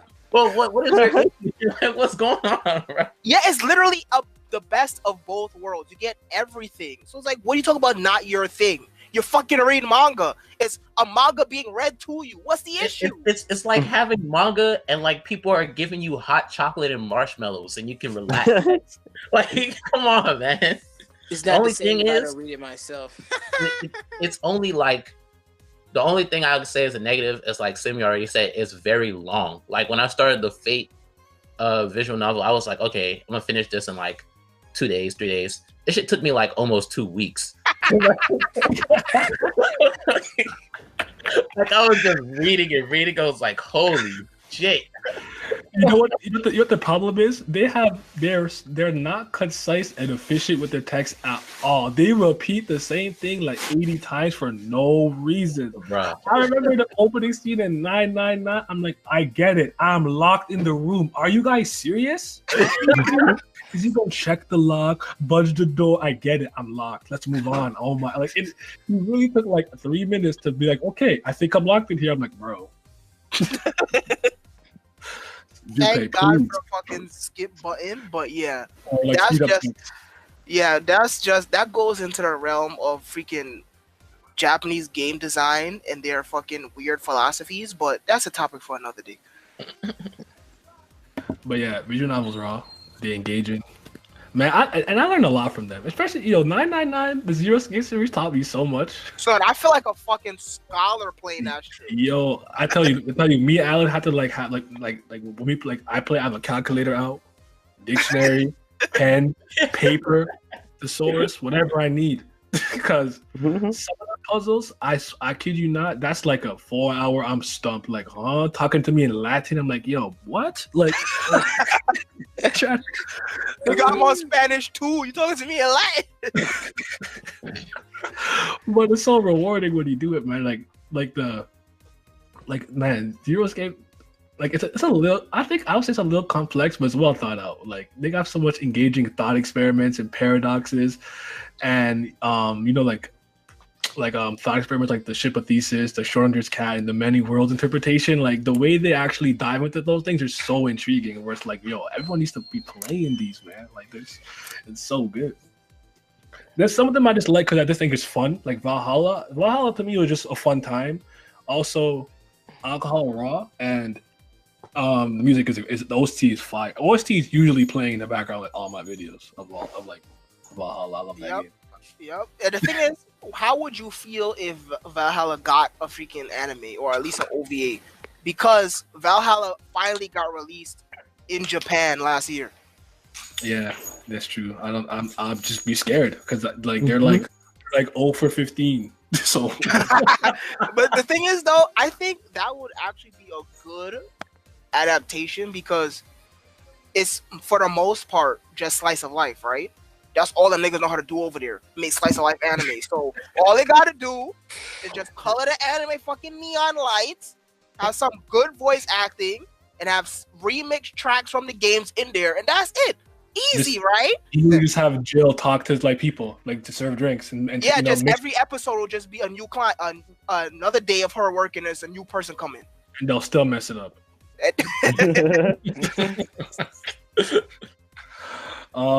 Okay, let's switch gears real quick to light novels. I don't know how many of you guys read a lot of them though. Is it just me or no? Yeah, me. Not a lot. You and Simi got that.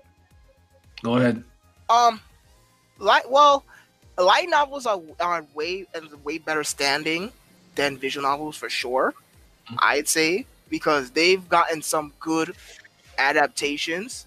We have fucking Index. You have Zero no Tsukaima. You have Shakugan no Shana. You have one of my favorite animes of all time, fucking Melancholy Haruhi Suzumiya. And that fucking anime is god tier. That's the one. That's the top 5 anime for me. So, LN's light novels, English hard, is on way better standing than freaking visual novels for sure. They get good adaptations, and not only that, but as I said in the last episode of, I think it was 2 episodes ago because I wasn't here the last episode.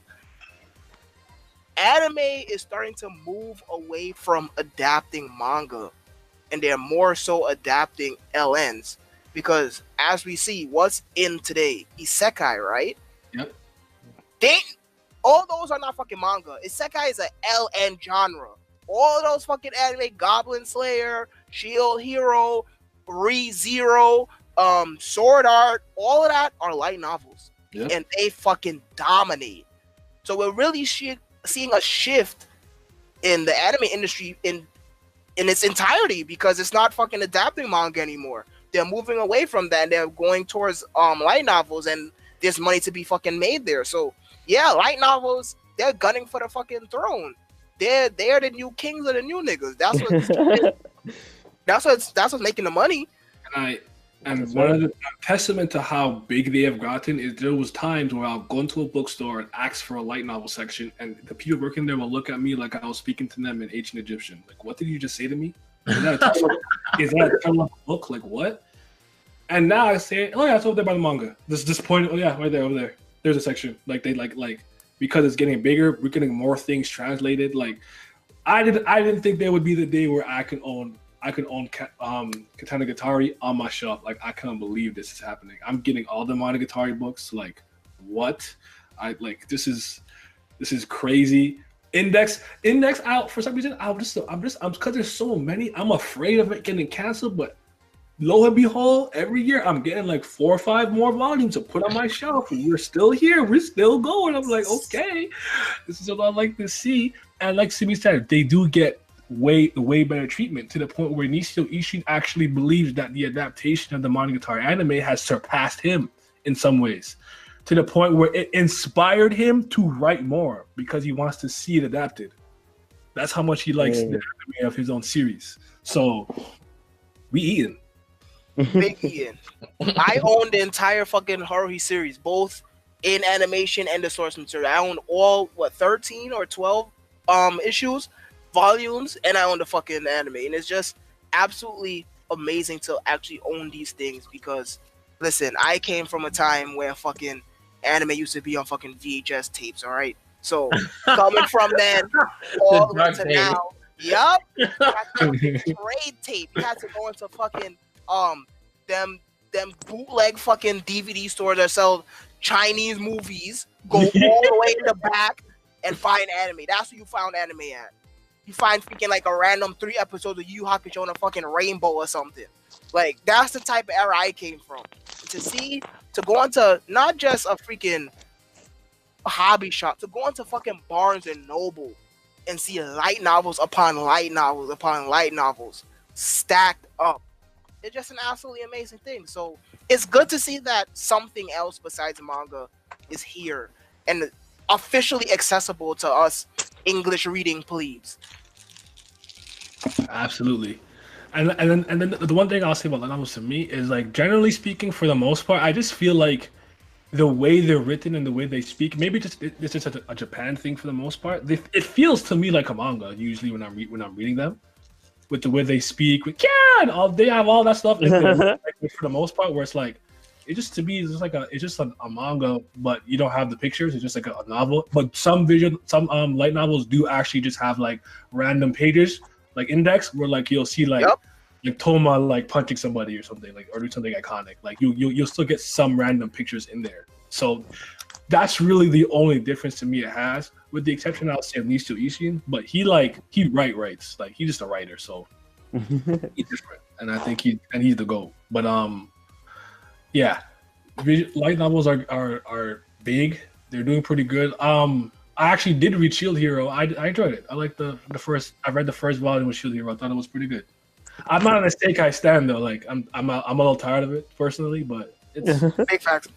It was solid. I get it. I didn't watch it. I didn't watch it to read it yet, or read the manga yet. But you know. Yeah, and in the case of LNs getting adapted to manga, I think they're actually worse off because a lot of the people that they get to adapt it into manga, well, the artist in the aspect draws like fucking shit. For example, fucking the manga adaptation for Chivalry of a Failed Knight. I don't like that fucking art at all. Looks fucking ugly to me. Like some fucking shoujo shit. It's not hitting. I'm not a big fan of the index one. I don't hate it, but I don't love it. Yeah, I own 1 issue of the fucking Accelerator spin-off. It's okay. It's serviceable. Like, yeah, I could read this, but it's not like when I look at the covers for Index, I love how the artwork looks. You know. Yep. And then the manga is just like that's not. Yeah, it's kind of lifeless. It feels like one of those just obscure manga that came out for like 1 issue and then got canned.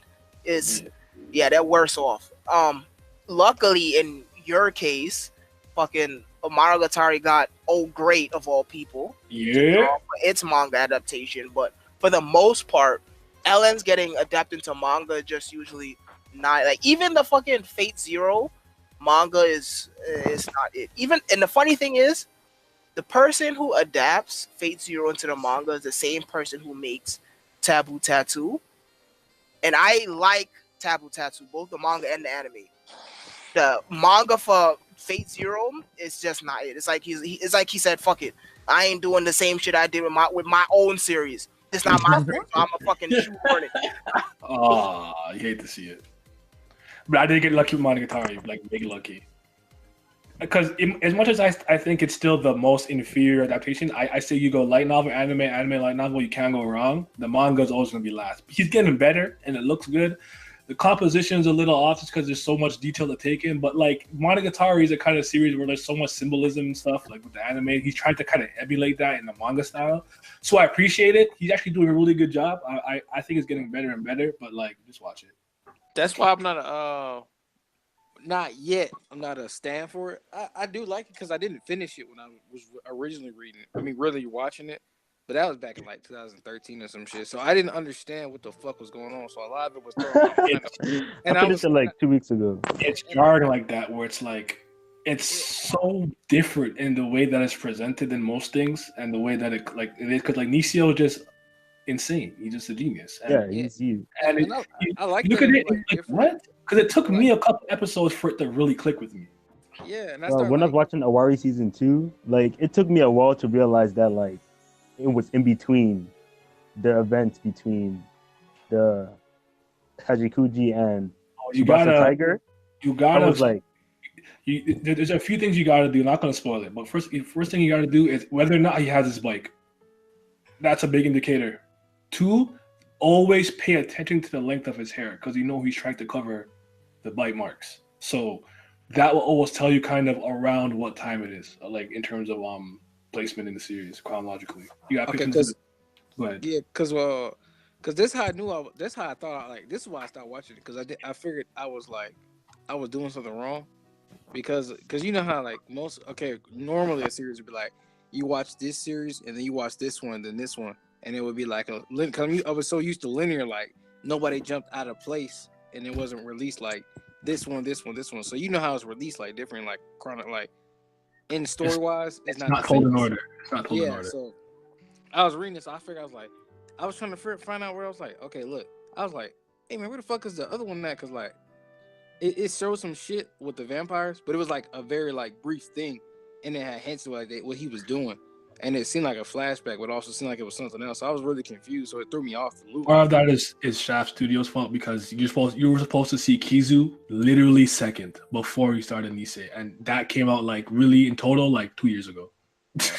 Thank God you ain't watch fucking Cardinal Kyokai. I want to say if you watch Cardinal Kyokai, ooh man, I was like, yo, I don't know what's happening. I'm like, relax, just keep going. you just gotta pay attention to some of the key events. Did it happen yet or not? And then I will always say after you do that, and if you really are so confused or you really like it, then do a chronological order watch because you've already seen it in the intended order. Because I've watched Monogatari and read Monogatari in chronological order and its release order. Like I've done it all. So, yeah. Okay. All right. Manga. Mangoes. Oh my god. Now I'm back? Yeah, Go ahead. back.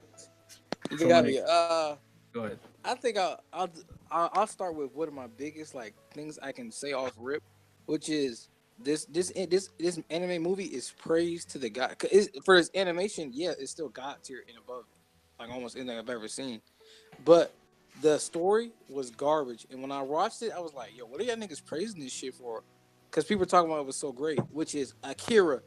The movie is garbage. The manga is fucking fire. Stop. The animation is god tier. Don't get me wrong. The story in the movie is trash, but the manga is fucking god tier. Like that shit is really fucking good. They skipped so much stuff in the first chapter that they skipped in the first 5 minutes of the movie. Like. There was so much shit building up and happening in the first chapter that they just jumped over in the movie. So I was like, and in the movie, like a lot of people just got like, you never even know what happened to some people in the movie, and things were just jumping all across. Like there was like a time skip or something like that, and it was just all over the fucking place. And I was like, yo, where are these people ending up at? Where's half of the other people stuff, this, that, and the other? But in the manga, it was explaining everything, and it was taking its time and stuff like that. Like I understand you couldn't put everything in the movie, but they was cutting too much shit out, at least in the first like 5 minutes that I read in the first chapter, which was it built a lot of shit and set up a lot of characters for future events to come. But when the movie came, manga, okay. I mean anime, okay. Shit. The story and the animation got here, but I told myself for years I had to read the manga and I still haven't read it. Yeah, I like it to get on color. I don't like non-color. I mean, I read non-color, but like I would prefer color because I'm like a really visual, like color person. Like I like colors. Like that stuff gets my like. I like that shit. Like the visual aesthetic and stuff like that. And stimulating. I get it. It depends on the series. Like I think JoJo needs to be in color. I don't care. Yeah, JoJo is way can't too read that colorful shit. and crazy and stuff that I need JoJo. Like JoJo, I can read it in black and white. It's not a problem. But like for me, JoJo comes to life different in color. I want to see the yellow hair, pink outfit, rainbow color stand. Like I need that. But like For honestly, I like One Piece in black and white, especially when they're having hockey fights. When the hand goes, the fist goes black and stuff. Like I just I don't know. I like it in black and white more than I like it in color. To be honest. Like I would say for One Piece is like overall is better in black and white, but like when it comes to like seeing the scenery and like where they're going, places Okay, like yeah. Dressrosa and Whole Cake Island, Skypiea. color. Yeah. So imagine when Wano get animated. Oh man, You got cherry blossoms and dragons flying around the fucking island and shit. We about to eat, but like manga's pretty hit or miss. I'd say in terms of adaptation, you can get great, you can get bad. I feel like I'm in the middle for that one. How do you guys feel? Well, I'm gonna say I agree. for shonen, like especially if you're like in Shonen Jump, if you're in Shonen Jump, you're practically good. You're gonna get a decent to great adaptation. But like for seinen, like all these adaptations are so fucking trash. Like who greenlights? Why is CGI even a thing for anime? Like it's so fucking ugly. Berserk like, out. Berserk, Arjun trash. anime. Kengan Ashura, trash. Kengan Ashura, bruh. Like I'll read the manga and I'll get gassed up like, whoa, this shit. Like I'm a meathead. I'm not even gonna lie about it. Like I fucking love seeing fights and panels and shit like that when it's fighting. It's like, oh shit, this is raw. And then when I get the anime adaptation, I'm just like, what the fuck is this? Like Terraformers fucking first adaptation they had was good. Like they censored it, but then after a while they released the uncensored version. I was like, all right, I'm fucking with this. It's still gory. They're still fighting. I like it. Then the second season came out. It was trash. I was like, what the fuck? Like, I'm just so confused. I'm like, why? You guys had something good going, and then you just switched it all up. For what? Like, what are you doing? Yeah, the whole CGI thing is never it. My first encounter with CGI was with this series called Blasterator, however you pronounce it. That's when like Netflix first came out. The streaming anyways, not the fucking renting shit. The streaming, everyone was on the fucking app on PS3 and Xbox. I turned that shit on, so I took that shit off 4 seconds later. That shit was ugly. Oh my god, my eyes was bleeding. Like the only good CGI I could ever think of is some American shit, and that's fucking IGPX. When that shit aired, that crap was big wrong. facts. Big facts. That niggas was racing. That shit was heat. And Exactly. I'm on Blasterator. I'm like, huh? This shit look like some fucking Millennium Windows 2000. It's ugly. Like, not like Transformers Beast Wars look better than that. Reboot look better than that. It's ugly. Don't even get me started on the freaking Arjun anime. Oh my god. Arjun, bro. I pushed through, but it was so ugly, man. Only because I was interested, but the animation, that should be wonky, and they facial expressions with their teeth are like, man,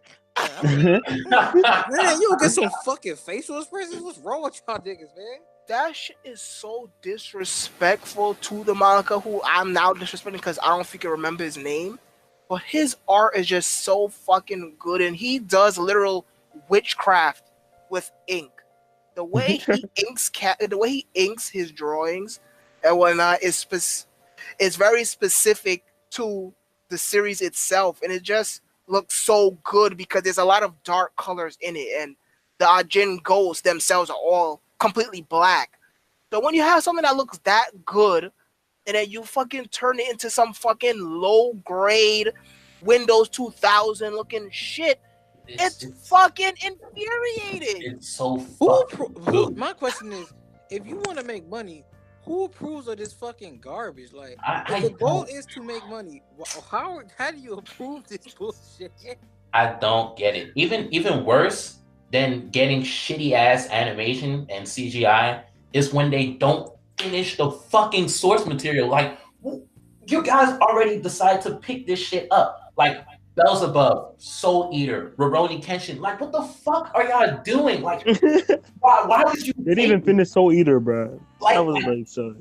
Why would you take it, adapt half of it, do a pretty decent to good job, and then after a while just like say, fuck it, we're gonna do our own thing. Like Fullmetal Alchemist, like just like we're gonna change the whole thing and then make it our own separate original story. Yeah, this is a good idea. Like what the fuck? Like thank God for Brotherhood, because I remember when I first started Fullmetal Alchemist, it came on Adult Swim. I used to watch it all the time, and then I watched the rest of it on YouTube, and I was like, okay, this is decent. And then I went to like fucking the Barnes and Nobles like a couple years later. That's when I started reading manga, and I was reading this shit. I was like, this is not how I remember. like, I was just reading this shit. I was like, this is good. It's a lot better than what I watched. And I'm like, why? Why did they fucking change everything? Like that was gonna be another point that I was gonna bring in. Since manga is the king of anime is adapted from manga, has been doing so for fucking literal decades. You're gonna get a mixed bag. But the thing is, though, I don't know if it's a recent thing, but I think they are adapting manga series too early. Seven Deadly Sins got its anime way too early. Way too early. When the fucking anime came out, that shit was like only within its first year of serialization. I'm like, well, hold on, what the fuck? Same thing had to wait so long. Yeah, same thing with Boku no Hero. I'm like, hold on a minute. Why don't y'all wait? Instead of having to break this shit up into constant seasons, why don't you wait until the series is at least in its fourth year so you could just straightly animate it and then slowly catch up? At least wait till it's like 150 chapters in. That's 3 years, because 1 year is 50 chapters.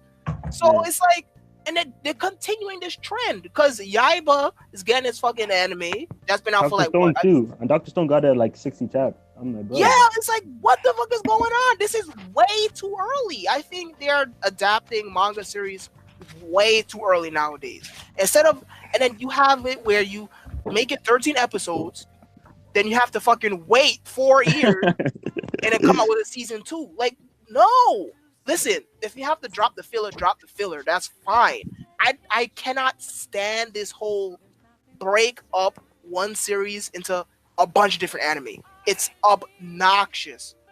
And not only that, it just heavily breaks up the fan base already. You already had the freaking eternal stride with anime versus manga.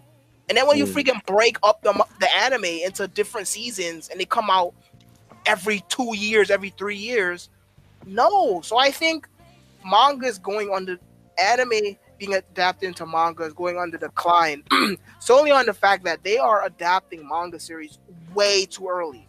I don't understand it at all. I get it. These manga are selling moving copies. They're making money, but chill out. They're not going anywhere. I guess they just want they want to like make the quality better by giving them not too much at once, I guess. But I do think it's still too early though. Like, I don't know. Way too early. Nah, when freaking Seven Deadly Sins first got its anime, that shit was like within its first year of serialization. Like, nah, that's not it. Listen, I came from a time when Toei and Studio Period was adapting shit for hundreds of episodes. There's nothing wrong with that. It's nothing wrong with it. Like, I can't even name you one modern series that has an 100 episode anime. All the 100 episode anime that we have today came out from when we was little. They don't do that anymore, and I don't understand why. I think it's a problem with catching up, but it's like you said, it's about waiting. But at the same time, how do they pick and choose? How are we really picking and choosing what gets animated and what doesn't? Well, that's the thing. That is completely different from what the mangaka is doing. So let's say you're a mangaka. You're making your manga. Everything's cool and dandy. You're making your money. You get your check. The guy to the red witches continue. So you're making your manga, right? Then your editor will one day come to you and say, or you'll get a letter in the mail saying your series is getting adapted into anime. You're like, huh? Wait, yippee. Huh? Wait. It's either yippee or huh. That's it. You're just notified. That shit has absolutely nothing to do with you. That's why it's called an adaptation. For the most part, it's completely separate from the source material. That's why it's an adaptation. It's not 100% one-to-one scale. So whoever's adapting it could do whatever the fuck they want with it. You just get the fucking notification. Studio Clown, Ashita. So it's these niggas skip like fucking damn near 100, almost 100 chapters, and shoehorn the ending, and put the ending in like 2 minutes. I was like, huh? That sex scene was trash. Oh, bro, PowerPoint slides, bro. But the chapter was trash too, though. The only thing I can say is just basically you get a great production schedule and a time frame. You're done in this many weeks, so the overall quality of the animation should be better. But the thing is, that doesn't happen all the time. So like, I can't even use that as like the reason why. Okay, 12 break, because sometimes I'm like, I got 12 episodes to submit. you had your time frame, your pre-production schedule, this and that and the other, and it's still ugly. So what are you doing? yeah, like why are they breaking up Haikyuu's anime into like fucking 5 different seasons instead of one giant series? I don't get it. They did the same thing with fucking Kuroko too, I think. It's like, wow, Yeah, what? They split into 3 seasons, but at least Kuroko was tolerable because it's like all 3 seasons were like 25 episodes, which I can deal with, and the time difference between them, like when they released, was like a year apart. So if it's something like that, I'm fine. But like, why do you even bother adapting something and then like it's 13 episodes and then the next season is gonna come 2-3 years later? Like, what the fuck? Like, that was Attack on Titan, man. The anime came out like freshman year, and then season 2 was like 5 years, bro.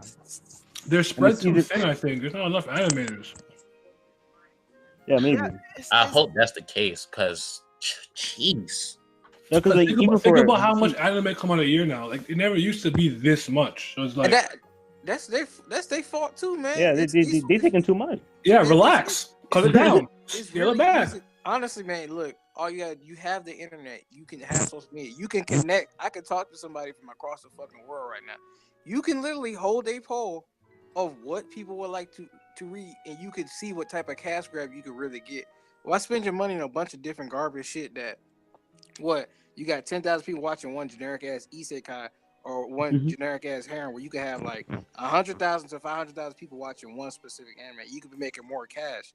You could do it smarter and put more teams together. If you just use your head, stop trying to let's just dump out all this garbage. Nobody want to read all this garbage. You got like 12 different animes each season. That's all the same generic shonen protagonist that act like he ain't never seen a pair of tits in his life before. He walk in the room and some bitch changes, and she go hit this nigga in the head, and she in his house. I wish a bitch would. I'll snap that whole neck and throw her outside. Chill. Bitch, what's wrong with you? Chill. Oh my goodness! Before we get off the air, damn! Before somebody flag us, damn. But no. yeah, The host does not reflect. But wait. So are you guys on anime right now, or do you move on to manga? No, we're still on manga. Yeah, because it's like I don't know. It's just fucking weird. I think they are adapting, well, at least shonen series, way too early. And then, as we said, there's so much coming out that you have freaking studios dropping this. Oh, you missed this joke, by the way. Dropping this fucking Windows 2000 looking CGI shit because there's fucking no animators to be had. Ugly. There's no money to be freaking spent, so they gotta fucking cheaply put out some ugly ass shit. So it's like, and even back to AOT, like season 3 was actually split into 2 parts. It's like, why not make it one big part? Like always, like it's not even like season 4 is coming out. It's still season 3. They just didn't have like. They didn't make it one season. They just cut it out. And I'm like, just why? Yeah, I don't know. Like, he's brought up a good point. Instead of freaking guessing or looking at statistics, you can literally interact with the fans themselves. But again, companies move on a different wavelength than us normal people. They're just worried about money and how to make it quickly.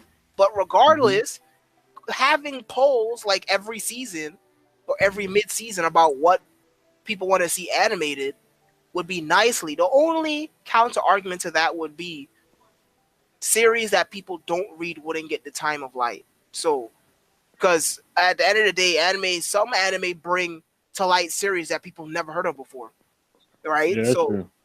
yeah, everybody doesn't read everything, unfortunately, and even the people who do read everything, they might not necessarily be there for those polls, or they'll get outnumbered. So that's one pro of the current model, but is greatly outweighed by the pros of taking a new model of just directly asking people what they want to see. But just picking and choosing what's freaking selling and then having 50,000 different fucking anime every season is just not it. I mean, I think it's a decline. Isekai is bringing in the money, but eventually they're going to run out of fucking light novels to adapt. That's right. We even though we ragged on like a lot of the cons because it's a lot of fucking cons, but I will say that when an anime gets a great, when a manga gets a great adaptation and it becomes an anime, that shit is fucking beautiful. Like what David Production has done to JoJo, like Man, I honestly want to kiss everybody at that fucking video because this shit is fucking glorious. Like the voice acting, the color schemes, the fucking animation. Like when this man Dio says "Ree," I feel that shit. Some world, like I feel it, bro. JoJo. Stop. Amazing, bro. Like in the latest episode, like 2 weeks ago, when this man Bruno was like sticky fingers. Not even then. I was like, ah! Go, bro. I fucking love when a manga gets a great adaptation because it looks so beautiful. Like it's why I can't give up hope on like when I see manga. You got the light in the tunnel. Yeah, like I'm not worried. And then when I see it, I'm like, yo, this shit looks fucking amazing, bro. Like when Kimetsu no Yaiba, like I was reading it, and then like when they said it was getting an anime, I was like, well, who's doing it? And then they were like, is Ufotable? I was like, fuck yes. I was that's the thing. I was gonna read Yaiba because I had just gotten a Discord and it was like all people was like, bro, you gotta read Yaiba. I like, and the second I was about to watch it, somebody dropped the link and it was for a teaser for it. It was like I was like, okay, who animated it? And I was like, you photo. I was like, say less. I ain't gonna read it. I'll wait until that shit come out and then read it. I was like, nah. Nigga, see, like I can't even blame you because like when you know the studio has a good reputation, you're just like, I want to read it because it's gonna look fucking amazing. Like I need that. Like Mob Psycho. Like when they said Mob Psycho was coming back, I just jumped out my seat. And so far, it hasn't disappointed. I love Mob Psycho nigga, so episode much. that last episode that was beyond God tier. They reached F5, they snapped at that one. Yeah, that was good. I like Ufotable. I do. It's clean. I don't know how they shade it, and sometimes I wonder how many people they sacrifice to make that shit look the way it does.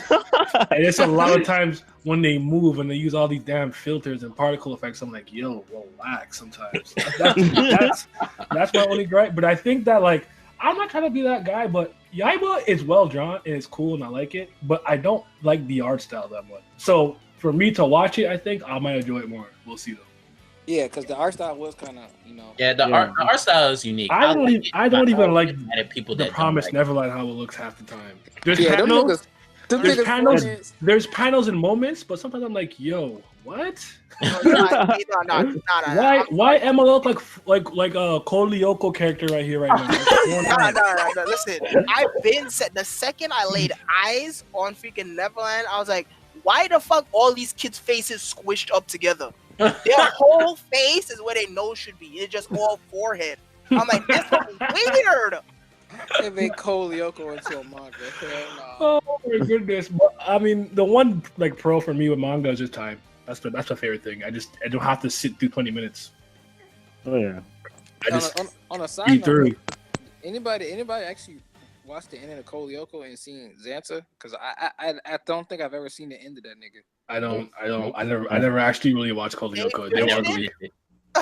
They finished it. They like finished. I don't know. It was like I don't know where it came from. It was like if it was a show or they adapted it from somewhere, but they finished it.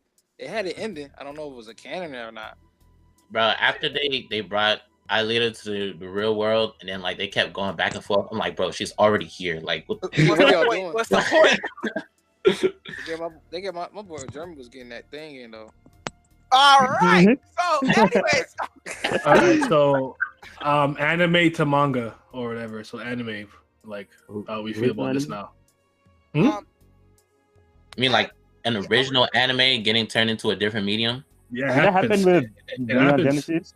Yes. What did that happen with?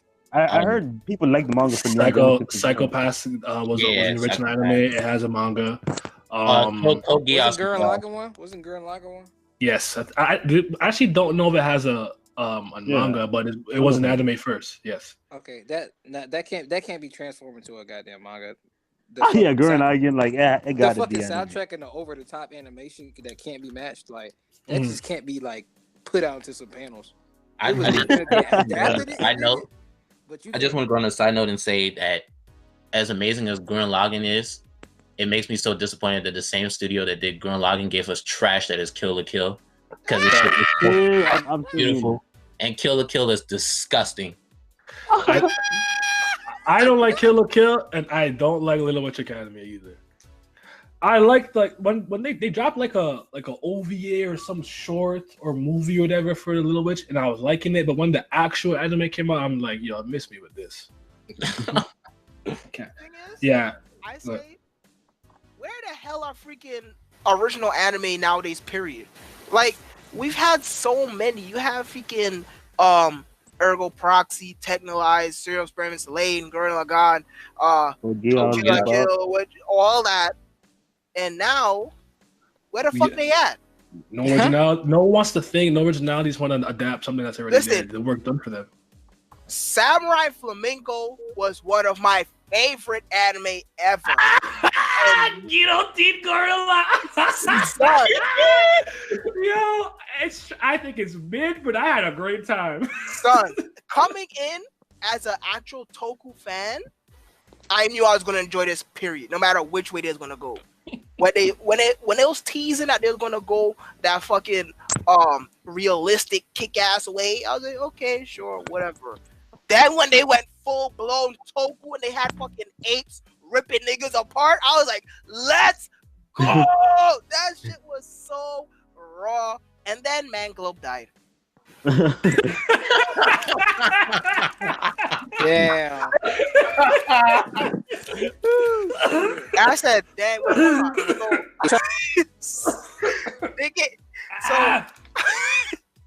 Man Globe gave me Ergo Proxy. It gave me Samurai Flamenco. And then it died. I said, God damn. And yes, I'm completely ignoring Gangsta on purpose. But anyways, yeah, Man Globe died after that. And I was like, you know what? Fuck Japan. All right. Fuck y'all. Fuck everything. Y'all keep betraying me. I can't have nice things. I hate y'all. Hey, man, it's okay because I was right there with you when goddamn Gangsta had died. I was like, so we just gonna end it right here on a big ass cliffhanger when he got to fight two niggas that's a higher rank than him. Okay, that's how y'all want to play games with a nigga. Then that's what Man Globe closes his doors. I said, huh? It's not fucking funny. It's okay. I got in and out with Samurai Champloo, which is the GOAT, so I'm like, all right, man. Listen, that hip hop soundtrack. Stop playing. all those original anime, they were fun. Regardless if you like them or not, it's just fun, period. And they have a different ambience in general versus things that come from an adaptation. I should say come from a source material. And it's just like, I would like to see more original anime, period. Like, I don't understand why they just went to the wayside. I mean, you have freaking studios falling like fucking flies, and you have fucking isekais clogging up the fucking TV, the TV channels. Let's get an original anime in there. Yeah. At least one, like one a year. Like, damn. All right, let's speaking of isekais, let's do this then. So SEO trash or what? It's garbage. Garbage. Yeah. All right, and that's enough about that. So what are some of your favorite things, like the pros about an anime though? You say? I'll start with music. Just music. If the music is good and it hits, it creates a good atmosphere. For me, is the voice acting. Mhm. I need some vibrance. I need like to feel sadness, anger, all that shit. Like for me, the best I've seen that have like tremendous voice acting is One Piece, Gintama, and JoJo. Like those three, I can always count on to like watch and get a good experience because the way like they put time into their craft. Like I be trying to watch some shit and it's just like so fucking flat, and I'm just like, all right, you're crying, but I don't feel that shit. I don't care. Like, fuck it. Yeah, I was about to say music, but then I was like, hold on a minute. Visual novels got better oats than anime. So no, fuck the music. Anime don't be having fucking good music. Fuck that shit. They be having some freaking good openings, but nah, visual novels have better OSTs than anime. So I was about to say music, but nah, I have to agree with the voice acting thing. Because visual novels, more times than not, they'll be silent. They'll be no. Listen. In 999, the fact that the freaking tones of the dials, the dials had different tones for the character I was speaking was god tier. I'm sorry. When Clover speaks, it's like that when Junpei speaks, it's a ding ding ding ding ding ding ding. That shit was raw. That shit was fucking raw. But I'm getting sidetracked. Yeah, voice acting is a big pro because that's one of the big things in Japan. They're quote unquote seiyus. They take that serious. They think that they mastery. Yeah, so there's some good fucking voice acting. Like for example, even though Steins Gate the game was originally voice act, they kept the same voice actors from the V and into the anime. So that's one of some of the best fucking voice acting I've ever heard in my life. I'm sorry, fucking my boy Okabe, the only Chunbyo that actually matters. That is my son. Mad scientist. Oh no, Mad the scientist, Son of a bitch. That's my son. Kurishishina, that zombie. Labumen 001. Listen, that's so fucking.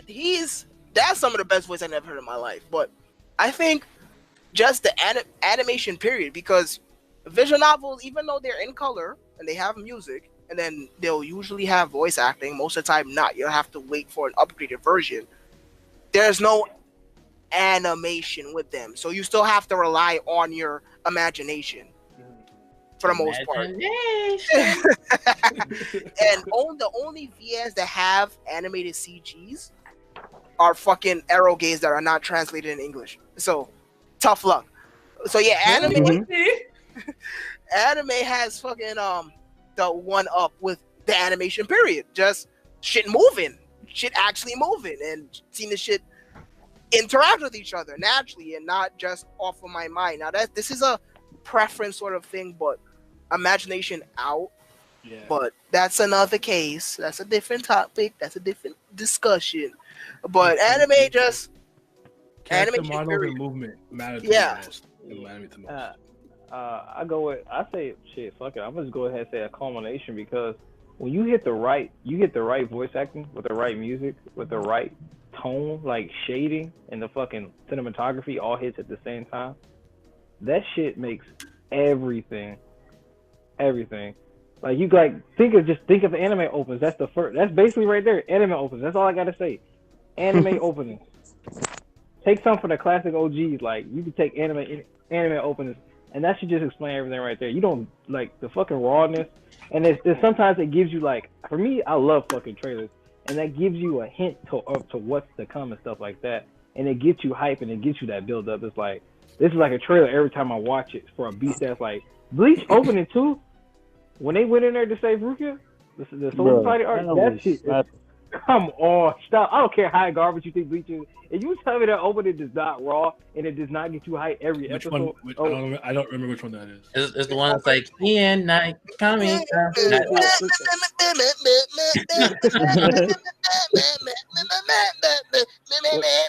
He's still going. Because that opening is God tier. What are you talking about? I think what I remember off the top of my head is I don't even know how I even remember it. I just Ichi no Hana. That's all I remember. That's all I remember. That's all I remember. That's all I remember. There it is. There it is. There it is. I'm trash. I don't fuck with Bleach like that. But That and After Dark. Fucking bangers, man. That's basically all I can say. Like anime openers, they get you hyped. I love trailers. It gets you hyped, and it's a precedent for what's to come. And it gets me amped up. Like I put on a chapter, I read music with new shit.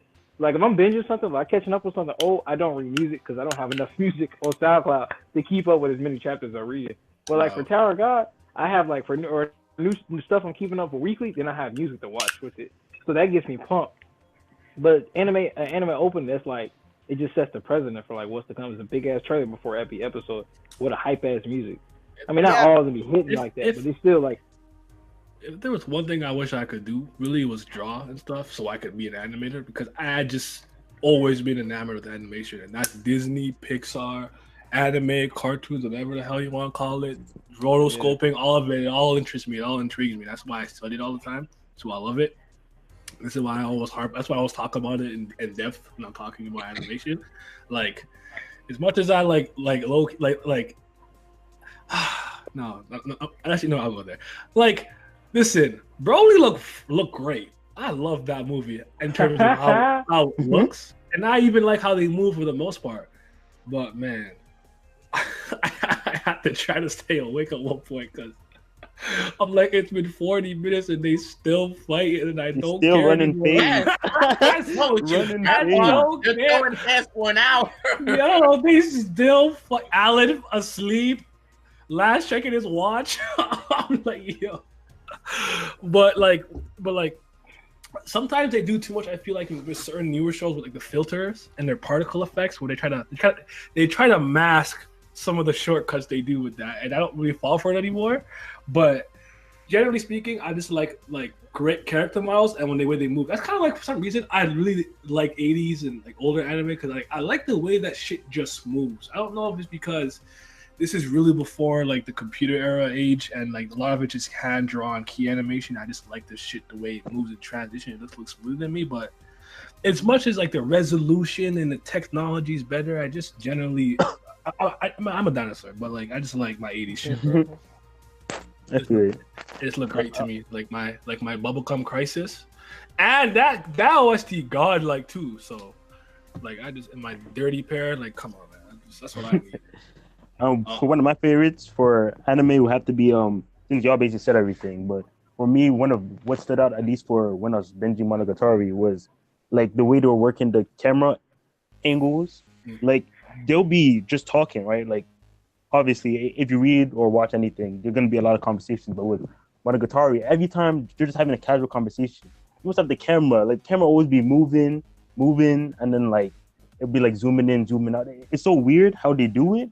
But like it still keeps it just interesting despite like them having like some serious conversation, and that's what I dig the most about certain anime. How does they could literally be talking about nothing important, and you can low key not be into it, but the camera work and the way it's directed will keep you visually engaged. Exactly, bro. That episode where he was at the park with that girl, that's where it was like, and he wasn't doing shit. They were just like at a fucking simple park. But the way they animated it and edited it, and like he's just walking down the little hall thing, and it just kept extending, and the lights and the shit just kept cutting, and they kept like putting scenes up on there, and he was just at the park just doing simple shit, and they kept editing to the next fucking level. I was like, hey, bro, this shit right here. Yeah, that's what I'm saying.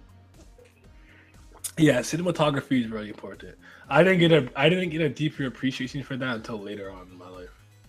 I had it from an early age because I wanted to do that for like a long time, like cinematography and stuff like that. Like, I've been fuck with that shit since like at first I didn't know what it was, but I fuck with it heavy, like the vibes. That's why John Wick is one of my favorite action movies too, from the first one. That shit is like the cinematography in the first one is the fucking god tier, man. That shit is goat.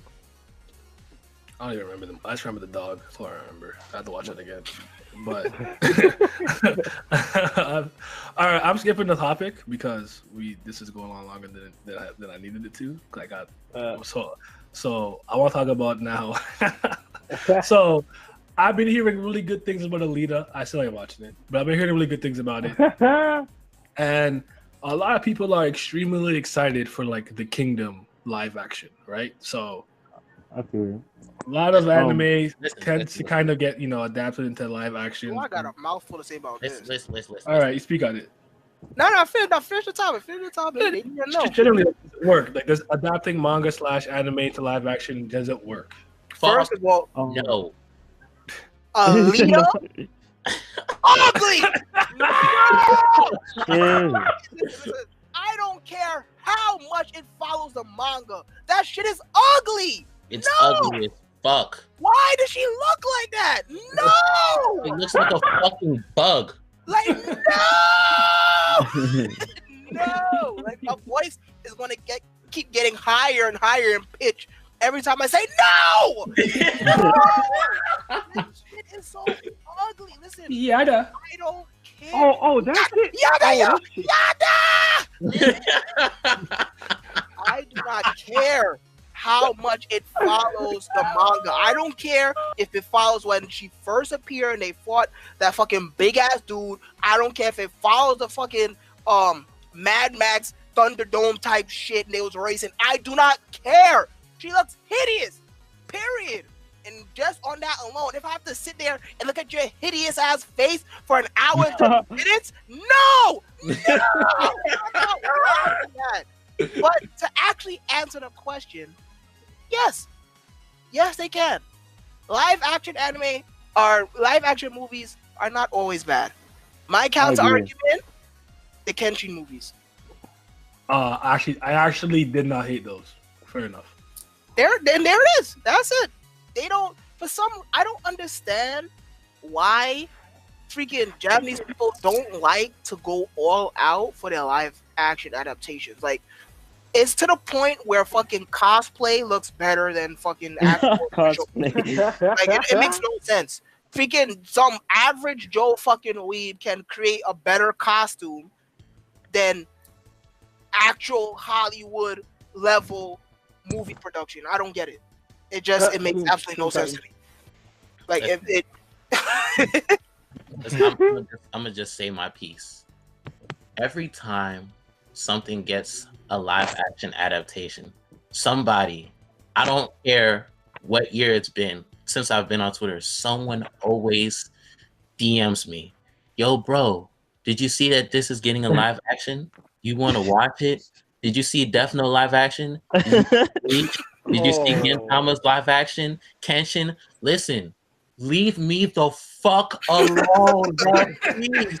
Look, when it comes to anime is special to me because it's in a realm of impossibility. I can only see something and get what I want out of anime because you cannot do it in real life. I don't care what kind of special effects that you do. Like, first of all, if you're gonna make it a live action, that means you're gonna have to cast people, which means you're gonna have somebody that's already different from who I know to be attached to the character as, like, from a voice standpoint. So that's already gonna turn me off because you're gonna speak, and I'm not even gonna, like, that's not Ichigo. That's not fucking Light.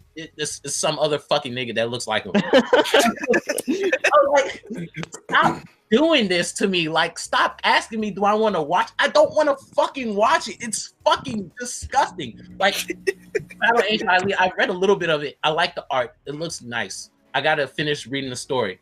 But, like, the movie, it's like Simi said, it's fucking ugly. Like, he looks like a fucking humanoid version of a character from A Bug's Life. It's fucking Wow. She is legitimately, like, you know, like the like not even, I can't even say uncanny valley because she don't look human. She just off-putting. I'm just like, it's not even like is this supposed to be Alita or Clannad? Did Clannad get a live action movie or Alita did? I'm just seeing her. What the fuck? Like, I went to go watch Dragon Ball Super Broly, and I'm just chilling in the theater. I'm waiting for the movie to start. They showed the trailers.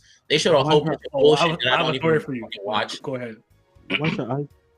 But they showed a whole bunch of bullshit ass trailers that I didn't want to fucking watch.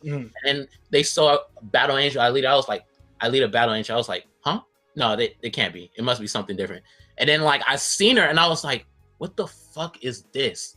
And like, just like, why do they do this? Like, it's never a good. Like, here's the first time I saw that, I actually did see it in a movie theater. I can't remember what I was watching, but I did the most coon thing I did, and I yelled, "Read the manga!" I literally I yelled that at the top of my lungs from the back seat. That's exactly what I did. I said, "Read the manga." Man said, "Read the manga." And I heard a hell of people laugh, but I was serious. But first of all, it's James Cameron, so you know they're gonna slurp. So there's that. God. And just like Pat, I get this bullshit too. Just because they think it's some anime thing, like, you want to go watch Ghost in the Shell? No, I don't want to go watch fucking Ghost in the Shell, man. Yo. Avatar and Ghost in the Shell, garbage. I should have slapped the fuck out of my person. Maybe watch that garbage. We sat there for like an hour, 2 hours and a half, and we got literally jack shit. CGI mid as fuck. No, the aesthetics was cool as fuck. I ain't gonna lie, a lot of that shit was cool, but this whole story, that shit was garbage. I was like, hey man, I ain't really come here to see like this bitch do this shit. Like, it's not the same. It's not the fucking thing. What are y'all doing, man? This shit really garbage. But the Avatar, oh no, I should have shot that nigga for making that shit. He should have killed himself after that. He should have got death threats like the nigga from that made Death Note. Hey, it's who greenlights this bullshit. How you have one job? Give the main character his proper name. They said it in English. The anime was made in English. It's a cartoon. It's anime. It was made in English. You have no reason to mess up the main character's name. How stupid can you be? How you got a staff for 300 people? How you got a staff for 300 people and can't nobody tell you that's not his name? Is you fucking retarded? The assistant director, the production artist. Who the fuck was on this nigga dick to tell him that that's not his name? The actors couldn't tell him. Can't nobody tell him, nigga? Nigga, your mama couldn't tell you that was his name. You stupid. Oh my god. Yeah. Oh, you want to watch Death Note on Netflix? Yo, is it fire? I'm not watching it. What you ask? Are you guys serious? You guys think this because it's anime? They think because it's anime, I'm the anime guy. That everyday anime, like, do you want Jump Force? No, I don't want Jump Force. Shit ugly as hell. Bro, they don't even have online, bro. Like, just Jump leave me alone, man. God damn it. Who let this nigga make Light? I mean, who let this nigga L Black? Who? Bro, they made L Black, bro. Sorry. Light Turner. I know y'all know how he look like, bro. Yo, listen. I tried to see as little of that as possible. I muted Death Note, Light, L. I did not want to see it. I was good. But a lot of people are actually excited for this Kingdom one. I think it's because of the premise, right? Like, since Kingdom just like a war manga, it's not like there's nothing too, I guess, fictional about, like, you know, there's no like flashy lights or anything like that. So war. I know you see OK slice through like 16 people with one swing. Wait, I didn't even watch the trailer. No, I know not the trailer. I mean, like in the manga, like I get what you're saying. They're not like shooting beams and getting hit through 18 mountains and getting up, but they're not human. I know you see him take that big ass glaive and hack through people, double spread, 8 people dead, armor, everything, clean cut. Oh, that's how y'all rocking with Kingdom. Okay, never mind. That nigga. Now the thing is though, it's like, hold on. You have fucking shit like fucking Star Wars and Star Trek and The Fifth Element, all that type of shit, right? Mm-hmm. But when it comes to freaking adapting anime into a movie, where all that went? Out the window. Like, where all that went? Fucking how many different fucking aliens and fucking hell creatures you see walking around like it's nothing in Star Wars? Nobody bats an eye. It looks clean. They actually look like fucking aliens. So where the fuck does all that shit when it's time to adapt anime where all that shit thrives to begin with? You got this fucking weird looking shit. I think it was Mirai Nikki that got a live action, I think it was TV show or something. Fucking Yuno's hair not even fucking pink. Like, what is going on? Oh my god. I don't get it. I just don't fucking get it. I don't know, man. This shit is fucking hideous. Like, I don't want to fucking look at this, especially not for a whole hour. Oh Lord. But nah, people say great reviews. Good. I'm like, no, the fuck it is not. Look at her. It's anime brought to life. No. Fucking is not. Brought to life. Okay. Somebody burn my eyes, please. Take me back. The only one that I can say that I like was Crows. I like Crow Zero. Well, that's But It is I know. You're right, but I'm just saying that's the only one I'll watch and be like, yo, it's fire. Every other one, like I said, Kenshin didn't offend me. I don't know if I loved it or liked it, but I was fine. That's the best way I could put it. The Kenshin one, I was fine. I guess Kenshin can work because it's like these niggas are actual samurai. Like Kenshin does like a couple of things that's like out the realm of possibility, but in real life you could pull off most of his swordsmanship. So I guess that could work. Yeah. I'm not gonna watch it though. There's also a disconnect with the exaggerations and over the top shit that when it comes to comedy and anime that they do, like niggas heads boggling out their bodies and shit. They turn men into chibi forms and stuff like that. And it's like, but when like in the facial expressions they make, it's not the same because it's just like a big ass. Like I watched Bleach, and when he was trying to act, that shit was cringy as fuck. It looked like the nigga was doing a TikTok video. Why did you really watch that? Like I was like, all right, look, let me check it out. I was like, all right, I check it out. I started watching the first thing, and you know what he protected a little ghost boy. He was like, and they were like doing some over exaggerated ass like motions, and she was like, and then he was like, he put his bag over his shoulder, and he was like, he put his face up. He was like, don't do it again. I was like, man, what are you doing, nigga? I was like, this shit garbage, bro. They need to stop. Like, this nigga looked like he was making a TikTok video. I was like, they need to do that shit ever again. Oh my god. So I guess we're all like, nah, that's not it.